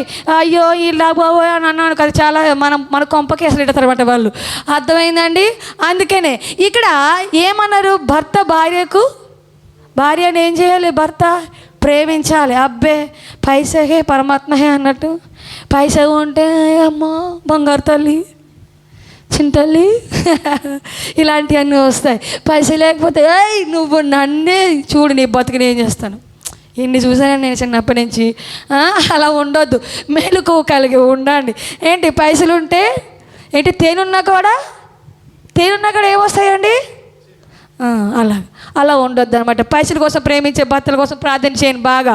అయితే ఇక్కడ ఏం చేయాలి, భర్త భార్యని ప్రేమించాలి, భార్య భర్తకు లోబడి ఉండాలి. అది బైబిల్ చెప్పిన వాక్యం. కానీ మన తప్పు లేకుండా మనం లోబడి ఉండాలి.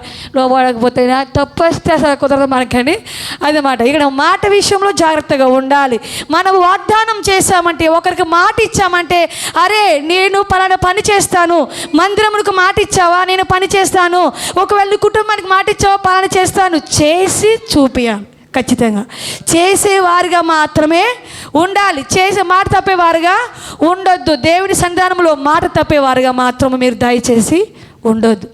మాట ఇచ్చి చేసేవారుగా మాత్రమే ఉండాలి. చేసేవారైతేనే మాట ఇవ్వండి, చేయని వారు మాట ఇవ్వకండి. హల్లెలూయా, బిగ్గరగా హల్లెలూయా. ఇంకా ఆత్మీయంగా ఉన్నవారు ఐక్యతను కోరుకుంటారు. ఏం కోరుకుంటారు? ఐక్యతను కోరుకుంటారు. 1 కొరింథీయులు 3:1 తీయకండి, నేను చెప్పేది విననేక. వారిలో అసూయ ఉండదు, కలహం ఉండదు, భేదములు ఏమీ ఉండవు. ఉంటాయండి? ఉండవు. ఒక అన్నదమ్ముల మధ్య నీవు 2 అన్నదమ్ములున్నా, 3 అన్నదమ్ములున్నా, ఎంతమంది అన్నదమ్ములున్నా, అక్క చెల్లెలున్నా, మీ ఇద్దరు బంధంలో ఐక్యత లేదు అంటే నువ్వెంత భక్తి చేసినా కూడా సున్నానే. నీకు ఐక్యత లేదంటే నువ్వెంత చేసినా కూడా సున్నానే. ఒకవేళ నువ్వు చిన్నవాడిగా ఉన్నావా, ఒకవేళ నువ్వు పెద్దవాడిగా ఉన్నావా, నీవు మాట్లాడు, అయ్యో తమ్ముడా అది కాదురా, అబద్ధం చేసుకున్నావు, అది కాదు, ఇది కాదు, అది కాదు చెల్లి, అది కాదమ్మా భార్యకి చెప్పు, అది కాదమ్మా భర్తకి చెప్పు, అది కాదు పిన్నమ్మ, చిన్నమ్మ, పిన్నమ్మ ఏదో అంటారు కదండి, వాళ్ళకి చెప్పండి, అది కాదు అత్త అని చెప్పండి. కానీ మీరు మా ఐక్యత కలిగి ఉండాలి. ఎలా ఉండాలి? లేదు నాకేం తక్కువ, నేనే, నా పిల్లలే, నా భార్య, నాకు ఎవరొద్దు, నాకేమైనా తక్కువ ఉన్నదా, అంటే కోటి మంది వస్తారు, కీ అంటే కిత వస్తారంటే అది కుదరదు. దేవుని సన్నిధానంలో ఒకవేళ నువ్వు దీవించబడిన వాడిగా ఉన్నావేమో, దీవించబడిన దానిగా ఉన్నావేమో, దేవుని సన్నిధానంలో నువ్వు చాలా గొప్పగా ఉన్నావేమో, లేకపోతే లోకానుసారంగా గొప్పగా ఉన్నావేమో, నువ్వు ఐక్యతను కోరుకోవట్లేదంటే నువ్వు ఆత్మీయ జీవితంలో ఒక మెట్టు దిగిపోయినట్టే. నీ ఆత్మీయ జీవితము ఎన్ని చేసినా కూడా నువ్వు ఫలభరితము కాలే, విసర్గ కాలే. ఫుల్ స్టాప్, క్వశ్చన్ మార్క్ లాగే మన జీవితమును ఉండిపోద్ది. ఒకవేళ మీరు ఎవరికైనా విరోధంగా ఉన్నారేమో వారితో మాట్లాడండి. ఒకవేళ తప్పు, ఇది తప్పురా బాబు, అది కాదు, ఇలా చేయి, అలా చేయి అని చెప్పండి. వింటారు, లేకపోతే వాళ్ళ ఇష్టానికి మనం వదిలేయాలి. కానీ మనము ఆత్మీయ జీవితంలో ఆత్మీయంగా దేవుని సన్నిధానంలో ఉన్నామంటే మనము ఆత్మీయంగా ఉన్నవారం అయితే మనం ఐక్యతను కోరుకుంటాం. ఏం చేస్తాము మనము? ఒకవేళ నీవు భార్యనా, భర్తనా, అన్ననా, తమ్ముడినా, అక్కనా, చెల్లినా ఒకరు హెచ్చించుకోండి. అరే తమ్ముడు, అరే నువ్వు ఎంత బాగా చేసినావురా, లేకపోతే అన్నయ్య నువ్వు ఎంత బాగా చేసినావు. కించపరిచేవారుగా ఉండొద్దు పక్కవారిని. చర్చలో అయినా సరే, కుటుంబంలో అయినా సరే, భార్య భర్త అయినా సరే, చిన్న పని చేసినా అరే ఎంత బాగా చేసినావు అమ్మ భార్య అని, ఎంత బాగా చేసినారండి, లేకపోతే ఎంత బాగా చేసినావు అక్క, ఎంత బాగా చేసినావు చెల్లి, ఎంత బాగా చేసినావు తమ్ముడు, అన్నయ్య ఎంత బాగా చేసినావు. ఒకరినొకరు పొగుడుకోండి. అప్పుడు మీ మధ్యలో గొడవలే రావు. అక్క నేను డ్రెస్ వేసుకుంటానంటే వేసుకో అమ్మా, ఏం కాదు అని అనాలి. ఎందుకు వేసుకుంటాను అన్నా అనుకో, అక్కడ స్టార్ట్ అవుతుంది అసలైన హిస్టరీ అదన్నమాట. అక్కడి నుంచి స్టార్ట్ అయిపోతుంది శత్రువులు. అలా ఉండొద్దు, అర్థమైందా? ఒకరినొకరును ప్రేమించుకునేవారుగా, ఒకరును హెచ్చించుకునేవారుగా. నీ చెల్లి పరువు నువ్వే తీసేస్తే ఇంక పక్కోడే ఏం గౌరవిస్తాడండి? నీ తమ్ముడు పరువు నువ్వే తీస్తే పక్కడు ఏం గౌరవిస్తాడు? నీ భార్య పరువు నువ్వే తీసేస్తే ఈ పక్కడు ఏం గౌరవిస్తాడు కదా? అట్లా ఉండొద్దు. మనము తప్పు చేస్తే మాత్రం మనమే గద్దించాలి. సుమా అలా అన్నాం కాబట్టి తప్పును తప్పుగా కాదు, మా ఆయన కరెక్ట్ అని అనొద్దు. తప్పును తప్పే గద్దించాలి. కానీ మీరు వారితోటి ఐక్యతను కోరుకోవాలి. ఏం కోరుకోవాలి? ఐక్యతను కోరుకోవాలి. కుటుంబంలో ఐక్యత కోరుకోవాలి, భర్తతో ఐక్యత కోరుకోవాలి, భార్యతో ఐక్యత కోరుకోవాలి. ఒకవేళ వాళ్ళు వినేవారుగా ఉన్నారా, మీ వంతు ప్రకారం మీరు చెప్పండి. ఇది తప్పు, ఇది చేయకూడదు, ఇది ఒప్పు, ఇది చేయాలి అని చెప్పండి. వాళ్ళు వినకపోతే మనం ఏం చేయలేం, అది దేవునికి చెప్పాలి. ఇక అంతే మన బాధ్యత. ఇది మనము మన తప్పు లేదని నిరూపించుకోవాలి. అరే నిన్ను ప్రేమించే విషయంలో నాది ఏ లోపము లేదని మీరేం చేయాలి? నిరూపించుకోవాలి. మొదట మీరు తగ్గండి. ఎందుకు తగ్గరు? తగ్గాలి. నువ్వు పెద్దవారు ఉన్నారా, నువ్వు చిన్నవాడిగా ఉన్నావు, నువ్వు తగ్గు. అయ్యో పర్లేదులే అని నువ్వు తగ్గు. ఒకవేళ నువ్వు పెద్దవాడిగా ఉన్నావా, ప్రేమించేవాడిగా ఉన్నావా, ప్రేమించు. ఇలా ఉన్నప్పుడు మీ కుటుంబంలో కలహములు, భేదములే రావు కదండి. ఇది నా పనీయం అన్నమాట. కలహములు, భేదములు రానే రావు. ఎవరి విషయంలో ఏకపక్షం అస్సలు ఉండదు. నాకు మా అత్తగారైనా అమ్మగారైనా ఒకటే పని, ఆ తరపునైనా ఈ తరపునైనా ఒకటే పని. తప్పు తప్పే, ఒప్పు ఒప్పే. అది ఆయనకు బాగా తెలుస్తుంది. అర్థమైందండి? కాబట్టి మనం ఎలా ఉండాలి? ఐక్యతను కోనుకుని వారిగా ఉండాలి. తర్వాత పరలోకపు తండ్రి పైన ఆధారపడిన కొడుకు తీసుకొచ్చి అతను టైం అయిపోతుంది, మా మమ్మీ విడిచిపెట్టట్లేదు అనుకుని పరలోకపు తండ్రి పైన ఆధారపడి ఉండాలి. ఎవరిపైన ఆధారపడి ఉండాలండి? పరలోకపు తండ్రి పైన ఆధారపడి ఉండాలి. ఇంకొకటి లాస్ట్గా చెప్తున్నాను, హృదయ శుద్ధి కలిగి జీవించాలి. ఏం కలిగి ఉండాలి? ముఖ్యమైనది చెప్పండి. హృదయ శుద్ధి కలిగి జీవించాలి.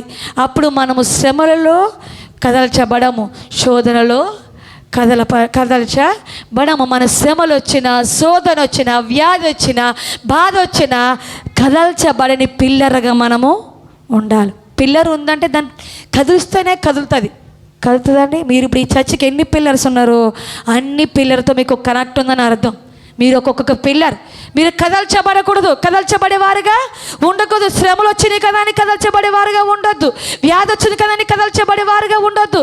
ఎన్ని కష్టాలు వచ్చినా, ఏమొచ్చినా దేవుని పైన ఆధారపడి ఎలా ఉండాలి? ధైర్యముగా ఉండాలి. మేము ఆ మందిరంకి వెళ్తున్నాం కాబట్టి మాకు ఆ మందిరంలో ఏం మేలు జరగట్లేదు, మాకు ఎవ్వరు ఏమి ఇట్లేదు కాబట్టి మేము ఇంకా ఆ మందిరానికి వెళ్ళము అని అంటే నువ్వు ఎక్కడున్నావమ్మా? దేవుని సన్నిధానంలో నీ స్థితి ఎలా ఉంది? అసలు నీ బ్రతుకు ఎలా ఉంది? అసలు నీకు అర్థమవుతుందా? నువ్వు దేవుని చెప్పినట్టు మాట వినకుండా, దేవుని చెప్పిన వాక్యానుసారంగా జీవించకుండా నాకు జరగట్లేదు, నేను పొందుకోవట్లేదు, నువ్వు ఇక్కడికేమో వస్తారు, పొందుకుంటారు, తర్వాత బయటికి వెళ్ళిన ఆ పని చేసుకుంటానంటే దేవుడు ఊరుకోడు. దేవుని మందిరంకి వచ్చిన వారు, దేవుని వాక్యం విన్నవారు వాక్యానుసారముగా దేవుని సన్నిధానములో ఎదగాలి. వాక్యానికి లోబడాలి, వాక్యానికి లోబడాలి, వాక్యము నేర్చుకునే వారిగా ఉండాలి, ఓర్పు కలిగి ఉండాలి, ఐక్యతను కలిగి ఉండాలి, ఇంకేం కలిగి ఉండాలి, నమ్మిక ఉంచి ఉండాలి. దేవుని యొక్క సైన్యములో ఉన్న మనము దేవునికి నమ్మకముగా పని చేయాలి. ఎవరికి నమ్మకంగా పని చేయాలి? దేవునికి నమ్మకముగా పని చేయాలి, మనుషులకు కాదు. మనుషులు సంతోషపెట్టాలని చూడకండి. మనుషులకు నువ్వు ఇప్పుడు 1000 రూపాయలు ఇచ్చావా, మా అక్క అసలు మామూలు కాదా అంటారు. పక్కకి జరిగి నీ వెనకాల నీ కోసం ఎన్ని చెప్పుకుంటారో నీకే తెలియదు. అర్థమైంది? మనుషులు సంతోషపెట్టాలని చూడకండి, మనుషుల పైన ఆధారపడాలని చూడకండి, దేవుని సంతోషపెట్టాలని చూడండి. దేవుని పైన ఆధారపడండి, దేవుని పైన నమ్మిక ఉంచండి. ఆ యొక్క దేవుని యొక్క అంత గొప్ప దేవుని కలిగి ఉన్న మనము, దేవుడు ఏమన్నాడండి? అమ్మ పాపాలు చేయకండి, మాట వినండి, 10 ఆజ్ఞలు పాటించండి, నాకు లోబడండి అన్నాడు. ఇది కూడా చేయలేకపోతే దేవుడు మిమ్మల్ని ఏమన్నా నా కోసము ఇంత లోతు గొయ్యి తీయండి అన్నాడా అండి? దేవుడు ఏమన్నా అన్నాడా? అనలేదు. లేకపోతే నా కోసము నీ పిల్లలందరూ విడిచిపెట్టేసేయి, నీ భార్యను విడిచిపెట్టేసి అన్నాడా దేవుడు? అనలేదు. నీకు దేవుడు ఏమి కలిగి ఉండమన్నాడు? నా యందే నమ్మిక ఉంచుము, ఓర్పు కలిగి ఉండుము, ఐక్యత కలిగి ఉండుము, నా యొక్క వాక్యానుసారముగా జీవించుము అని మాత్రమే దేవుడు మీకు చెప్పాడు. అట్టి రీతిగా మనం ఏం చేయాలండి? చేయాలి. అట్టి రీతిగా మనము చేస్తే మనం ఏం చేస్తాము? ఏం కలిగి ఉంటాం? మనము ఆశీర్వాదమును కలిగి ఉంటాం. ఆత్మీయంగా జీవితంలో, ఆత్మీయమైన జీవితంలో ఎదిగిన వారిగా మనము ఉంటాం. నువ్వు ఇన్నిగా చెప్పాను కదా, ఇందులో మీరు ఏది చేయకపోయినా కూడా మీరు ఆత్మీయంగా లేనట్టే, మీరు ఆత్మీయ జీవితంలో పడిపోయినట్టే. మీరు ఎన్నిసార్లు ప్రార్థించిన దేవుని ప్రార్థన అంగీకరించాడు. అయ్యో ప్రభువా నాకు అది ఇయ్యి, నా పిల్లలకి ఇది అన్నా కూడా దేవుడు అంగీకరించాడు. ముందు నువ్వు దేవుని పని చేయి, దేవుడు చెప్పినట్టు చేయి, అప్పుడు దేవుడు నీ అర్పణను అంగీకరిస్తాడు. నీ బలి అర్పణను దేవుడు అప్పుడు అంగీకరిస్తాడు. నువ్వు దేవుని పని చేయకుండా, దేవుని వాక్యానికి లోబడకుండా, దేవుని మాట వినకుండా నాకు అది కావాలి ఇది కావాలంటే ఎవరిస్తారండి? ఇస్తారా? తల్లి కానీ తండ్రి కానీ ఇవ్వరు. కానీ మీరు తల్లిదండ్రులకే దగ్గరే పొందుకోలేకపోతున్నారు, దేవుని దగ్గర ఏం పొందుకుంటారు? మీరు దేవునికే నమ్మకంగా ఉండకపోతే, దేవుని కోసం పని చేయకపోతే, దేవుని కోసం బ్రతకకపోతే ఇంక మీరు ఎవరి కోసం బ్రతుకుతారు? లోకాల కోసం బతుకుతారా? లోకం మీతో ఉంటుందా? లోకం నిత్యం మీతో ఉంటుందా? ఉండదు కదా. నిత్యమైన దేవుడు యెహోవా దేవుడే. యెహోవా కొరకే మనము జీవించాలి, యెహోవా కొరకే మనం బ్రతకాలి. మన అణువు కూడా యెహోవా దేవుడు మాత్రమే ఉండాలి. యెహోవాను ఘనపరిచే విధంగానే ఉండాలి. మన ప్రవర్తన, మన వస్త్రధారణ ఏదైనా సరే యెహోవాను మహిమపరిచేదిగా ఉండాలి. ఎలా ఉండాలండి? యెహోవాను మహిమపరిచేదిగా ఉండాలి. ఆయన చూస్తున్నవాడు, నిన్ను పిండముగా ఉండకముందే ఏర్పరిచినవాడు. అలాంటి ఆ దేవుణ్ణి మీరు దానికి మరుగుగా ఉండిపోతాం అనుకుంటున్నారా? దేవుడు చూస్తాడేంటి, దేవుడు చూస్తాడేంటి, దేవుడు చూడలేదు కదా అనుకుంటున్నావు. కానీ నువ్వు ఫలించట్లేదు అని అంటే, నువ్వు అభివృద్ధి చెందట్లేదు అంటే, నువ్వు ఉద్యోగంలో, చదువుల్లో, వ్యాధుల్లో, బాధల్లో నువ్వు చెందట్లేవు అని అంటే నీవు దేవునికి తేటగా కనబడుతున్నావు. ఆత్మీయ జీవితంలో సరైన రీతిలో లేవని దేవుడు నీకు ఇంకాను అవకాశం ఇస్తున్నాడు. మార్పు చెందాలి. మన జీవితంలో మార్పు చెందించుకోవాలి. అందరం లేచి నిలబడదాం. ఈ యొక్క సమయంలో, ఈ యొక్క మధ్యాహ్న సమయంలో, దేవా ఇప్పుడైనా నా జీవితాన్ని మార్చము తండ్రి. ఇకనైనాను నీ వాక్యానుసారముగా జీవిస్తాను. ఇకనైనాను నా ప్రభువా నీ మాటకు లోబడతాను. ఇకనైనాను నా ప్రభువా నీ వాక్యం ఎట్టి రీతిగా చెప్తుందో అట్టి రీతిగా నేను సమాధానం కలిగి ఉంటాను. నా ఆత్మీయ జీవితాన్ని బలపరుచుకుంటాను. నా మీ జీవితాన్ని నీ చేతులకు అప్పగిస్తాను దేవా. నేను ఆత్మీయంగా బలపడతాను దేవా అని ప్రార్థన చేద్దాం. అయ్యా ఇంతవరకు నేను తెలియక తప్పుడు అడుగులు వేశాను తండ్రి, ఇక్కడైనా నన్ను క్షమించము తండ్రి. సంపూర్ణంగా ఇప్పుడే ఈ యొక్క మధ్యాహ్న సమయంలో మీ జీవితాలని దేవునికి అప్పచెప్పండి. అయ్యా నన్ను క్షమించము తండ్రి. ఇక నేను ఇంకోసారి నీ సన్నిధానానికి వచ్చి అయ్యా నన్ను క్షమించని రీతిగా నేను వద్ద చేసేయా. నా జీవితాన్ని నా ప్రభువా మార్చము తండ్రి. నా యొక్క ఆత్మీయ జీవితాన్ని మార్చము తండ్రి. హల్లెలూయా. బిగ్గరగా చేతులు పైకెత్తి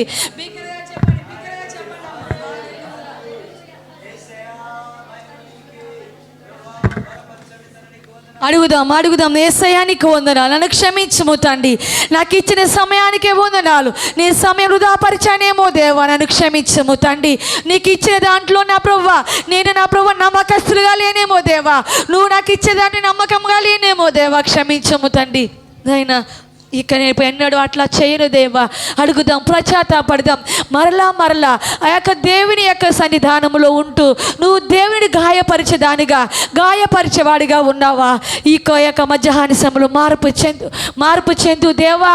నిన్ను గాయపరిచేదానిగా నేను ఉండొద్దు దేవా, నిన్ను గాయపరిచేవాడిగా నేను ఉండొద్దు దేవా. మొర్దుకాయ వలె నా ప్రభువానైనా, పౌలు వలె నా తండ్రి దానియేలు వలె నమ్మకముగా ఉండుటకు సహాయం చేయి ప్రభువా అని ప్రార్థిస్తాం. హల్లెలూయా, హల్లెలూయా, హల్లెలూయా, హల్లెలూయా, హల్లెలూయా. అయ్యా, నన్ను చూస్తున్నవాడా, నన్ను పరిశోధిస్తున్నవాడా, నీకు వందనాలు యేసయ్యా. నన్ను చూస్తున్నావు తండ్రి, నువ్వు పరిశోధిస్తున్నావు తండ్రి, నన్ను క్షమించుము దేవా, నన్ను క్షమించుము దేవా. హల్లెలూయా, హల్లెలూయా, హల్లెలూయా, హల్లెలూయా, హల్లెలూయా. నా జీవితం మార్పు చెందాలి దేవా. నా తలంపులు ఎరిగిన వాడవు, అన్నీ ఎరిగిన వాడవు తండ్రి నా ప్రభువా. నన్ను మార్చుము తండ్రి, నా జీవితాన్ని మార్చుము తండ్రి, ఫలభరితముగా మార్చుము తండ్రి. ఇకనైనా దేవా నీకు వందమని చెల్లిస్తున్నాం. దాన్ని వాడుకో యేసయ్యా, నన్ను వాడుకో తండ్రి, నన్ను వాడుకో యేసయ్యా. నమ్మకమైన దాసులుగా నన్ను వాడుకో యేసయ్యా, నమ్మకమైన కుమార్తెగా నన్ను వాడుకో యేసయ్యా, నమ్మకమైన ప్రభు బిడ్డగా నన్ను మార్చుము తండ్రి, నా స్థితిగతులు మార్చుము తండ్రి. అడుగుదాం ప్రతి ఒక్కరము. హల్లెలూయా, హల్లెలూయా, హల్లెలూయా, హల్లెలూయా, హల్లెలూయా, హల్లెలూయా. నీ ఆత్మతో నన్ను నింపు యేసయ్యా, నీ శక్తితో నన్ను నింపు యేసయ్యా, నీ పరిశుద్ధాత్మతో నన్ను నింపు యేసయ్యా. నేను తొలగిపోకుండా నన్ను కాపాడు యేసయ్యా. నీ శక్తి నాకు కావాలి యేసయ్యా, నీ మహిమ నాకు కావాలి యేసయ్యా. నా తండ్రి, నీవు లేనిది నేను జీవించలేను దేవా. తండ్రి, నీ శక్తి నాకు కావాలి, నీ శక్తి నాకు కావాలి. నీ శక్తి నేను కలిగి ఉంటే నేను తొలగిపోను తండ్రి. లోబడే మనసుతో నాకు దయచేయి, వాక్యానికి లోబడే జీవితం నాకు దయచేసా. పశ్చాత్తాపడదాం. హల్లెలూయా, హల్లెలూయా, హల్లెలూయా. నిన్ను మరలా సిలువ వేసేవారుగా ఉన్నానా? నిన్ను మరలా నా ప్రభువా గాయపరిచేదానిగా ఉన్నానా తండ్రి? అటు రీతిగా ఉండొద్దు యేసయ్యా, నా జీవితాన్ని మార్చుము తండ్రి. హల్లెలూయా, హల్లెలూయా, హల్లెలూయా, హల్లెలూయా, హల్లెలూయా, హల్లెలూయా, హల్లెలూయా. నాయన, నన్ను కాపాడుతున్న దేవుడవు, నన్ను నా ప్రభువా నాయన ఎరిగిన వాడువు తండ్రి. నా తండ్రి, నాకు శుద్ధ హృదయము దయచేయి, నాకు శుద్ధ హృదయము దయచేయి. హల్లెలూయా, హల్లెలూయా, హల్లెలూయా. అందరం అడుగుదాం. దేవా, నీ శక్తి నాకు కావాలి, నీ ప్రార్థన శక్తి నాకు కావాలి. నేను తొలగిపోతున్నానేమో, తొలగిపోకుండా నీ వాక్యం నా యొక్క నా హృదయంలో ఉంచునుగాక, నీ వాక్యం నా హృదయంలో ఉంచుకునుగాక నా ప్రభువా నాయనా. నీకు వందనాలు, వందనాలు, వందనాలు. హల్లెలూయా, హల్లెలూయా, హల్లెలూయా. ప్రార్థనా శక్తి నాకు కావాలయ్యా, నీ పరలోక అభిషేకం కావాలయ్యా. ప్రార్థనా శక్తి నాకు అందరూ పొందుకుందాం. నీ పరలోక అభిషేకం కావాలయ్యా యేసయ్యా, కావాలయ్యా. నీ ఆత్మ అభిషేకం కావాలయ్యా యేసయ్యా, కావాలయ్యా. నీ ఆత్మ అభిషేకం కావాలయ్యా. ప్రార్థనా శక్తి నాకు కావాలయ్యా, నీ పరలోక అభిషేకం కావాలయ్యా. ప్రార్థనా శక్తి నాకు కావాలయ్యా, నీ పరలోక అభిషేకం కావాలయ్యా. ఏలియా ప్రార్థింపగ పొందిన శక్తి నేను ప్రార్థింపగ దయచేయమా. ఏలియా ప్రార్థింపగ పొందిన శక్తి నేను ప్రార్థింపగ దయచేయమా. ప్రార్థించ నేను చేరు భాగ్యమేయమా, ప్రార్థించ నేను చేరు భాగ్యమేయమా. నిరంతరం ప్రార్థింప కృపణీయమా, నిరంతరం ప్రార్థింప కృపణీయమా, నిరంతరం ప్రార్థింప కృపణీయమా. ప్రార్థనా శక్తి నాకు కావాలయ్యా, నీ పరలోక అభిషేకం కావాలయ్యా. ప్రార్థనా శక్తి నాకు అయ్యా నేను పడిపోకుండా నీ శక్తి నాకు కావాలి.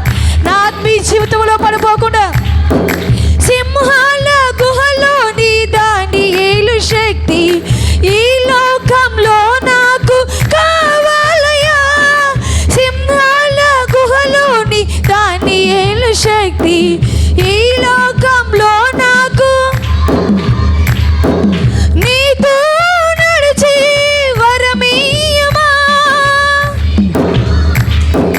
వరమీయమా నీ సిలువను గట్టిగా చెప్పడదాం. కృపణీయమా నీ సిలువను మోసి కృపణీయమా.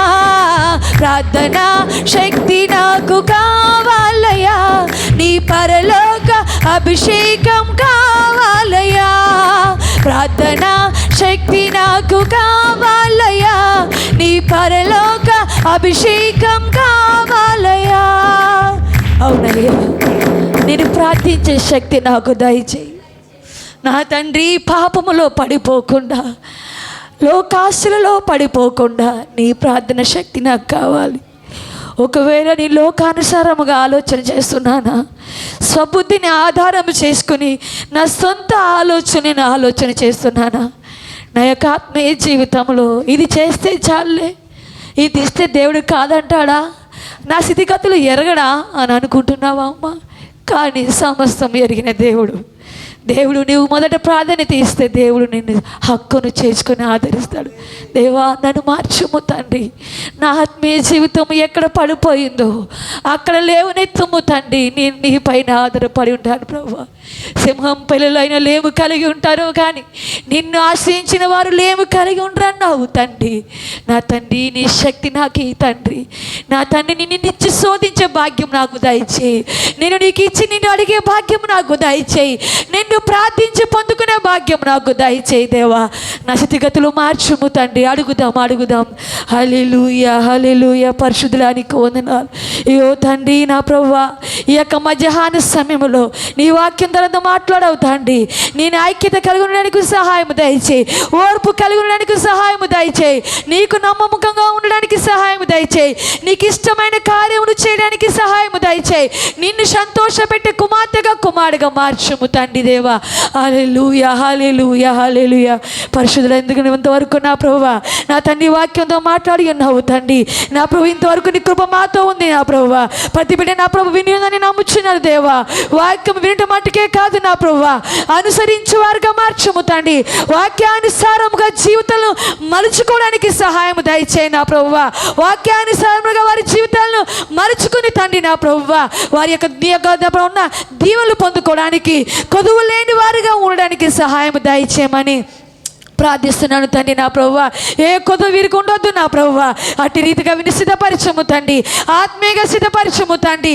శారీరకంగా సిద్ధపరిచి బలపరచమని యేసు నామమున ప్రార్థిస్తున్నాము తండ్రి. ఆమేన్ ఆమేన్. అలాగే కళ్ళు మూసుకుందాం దైవ సేవకులు.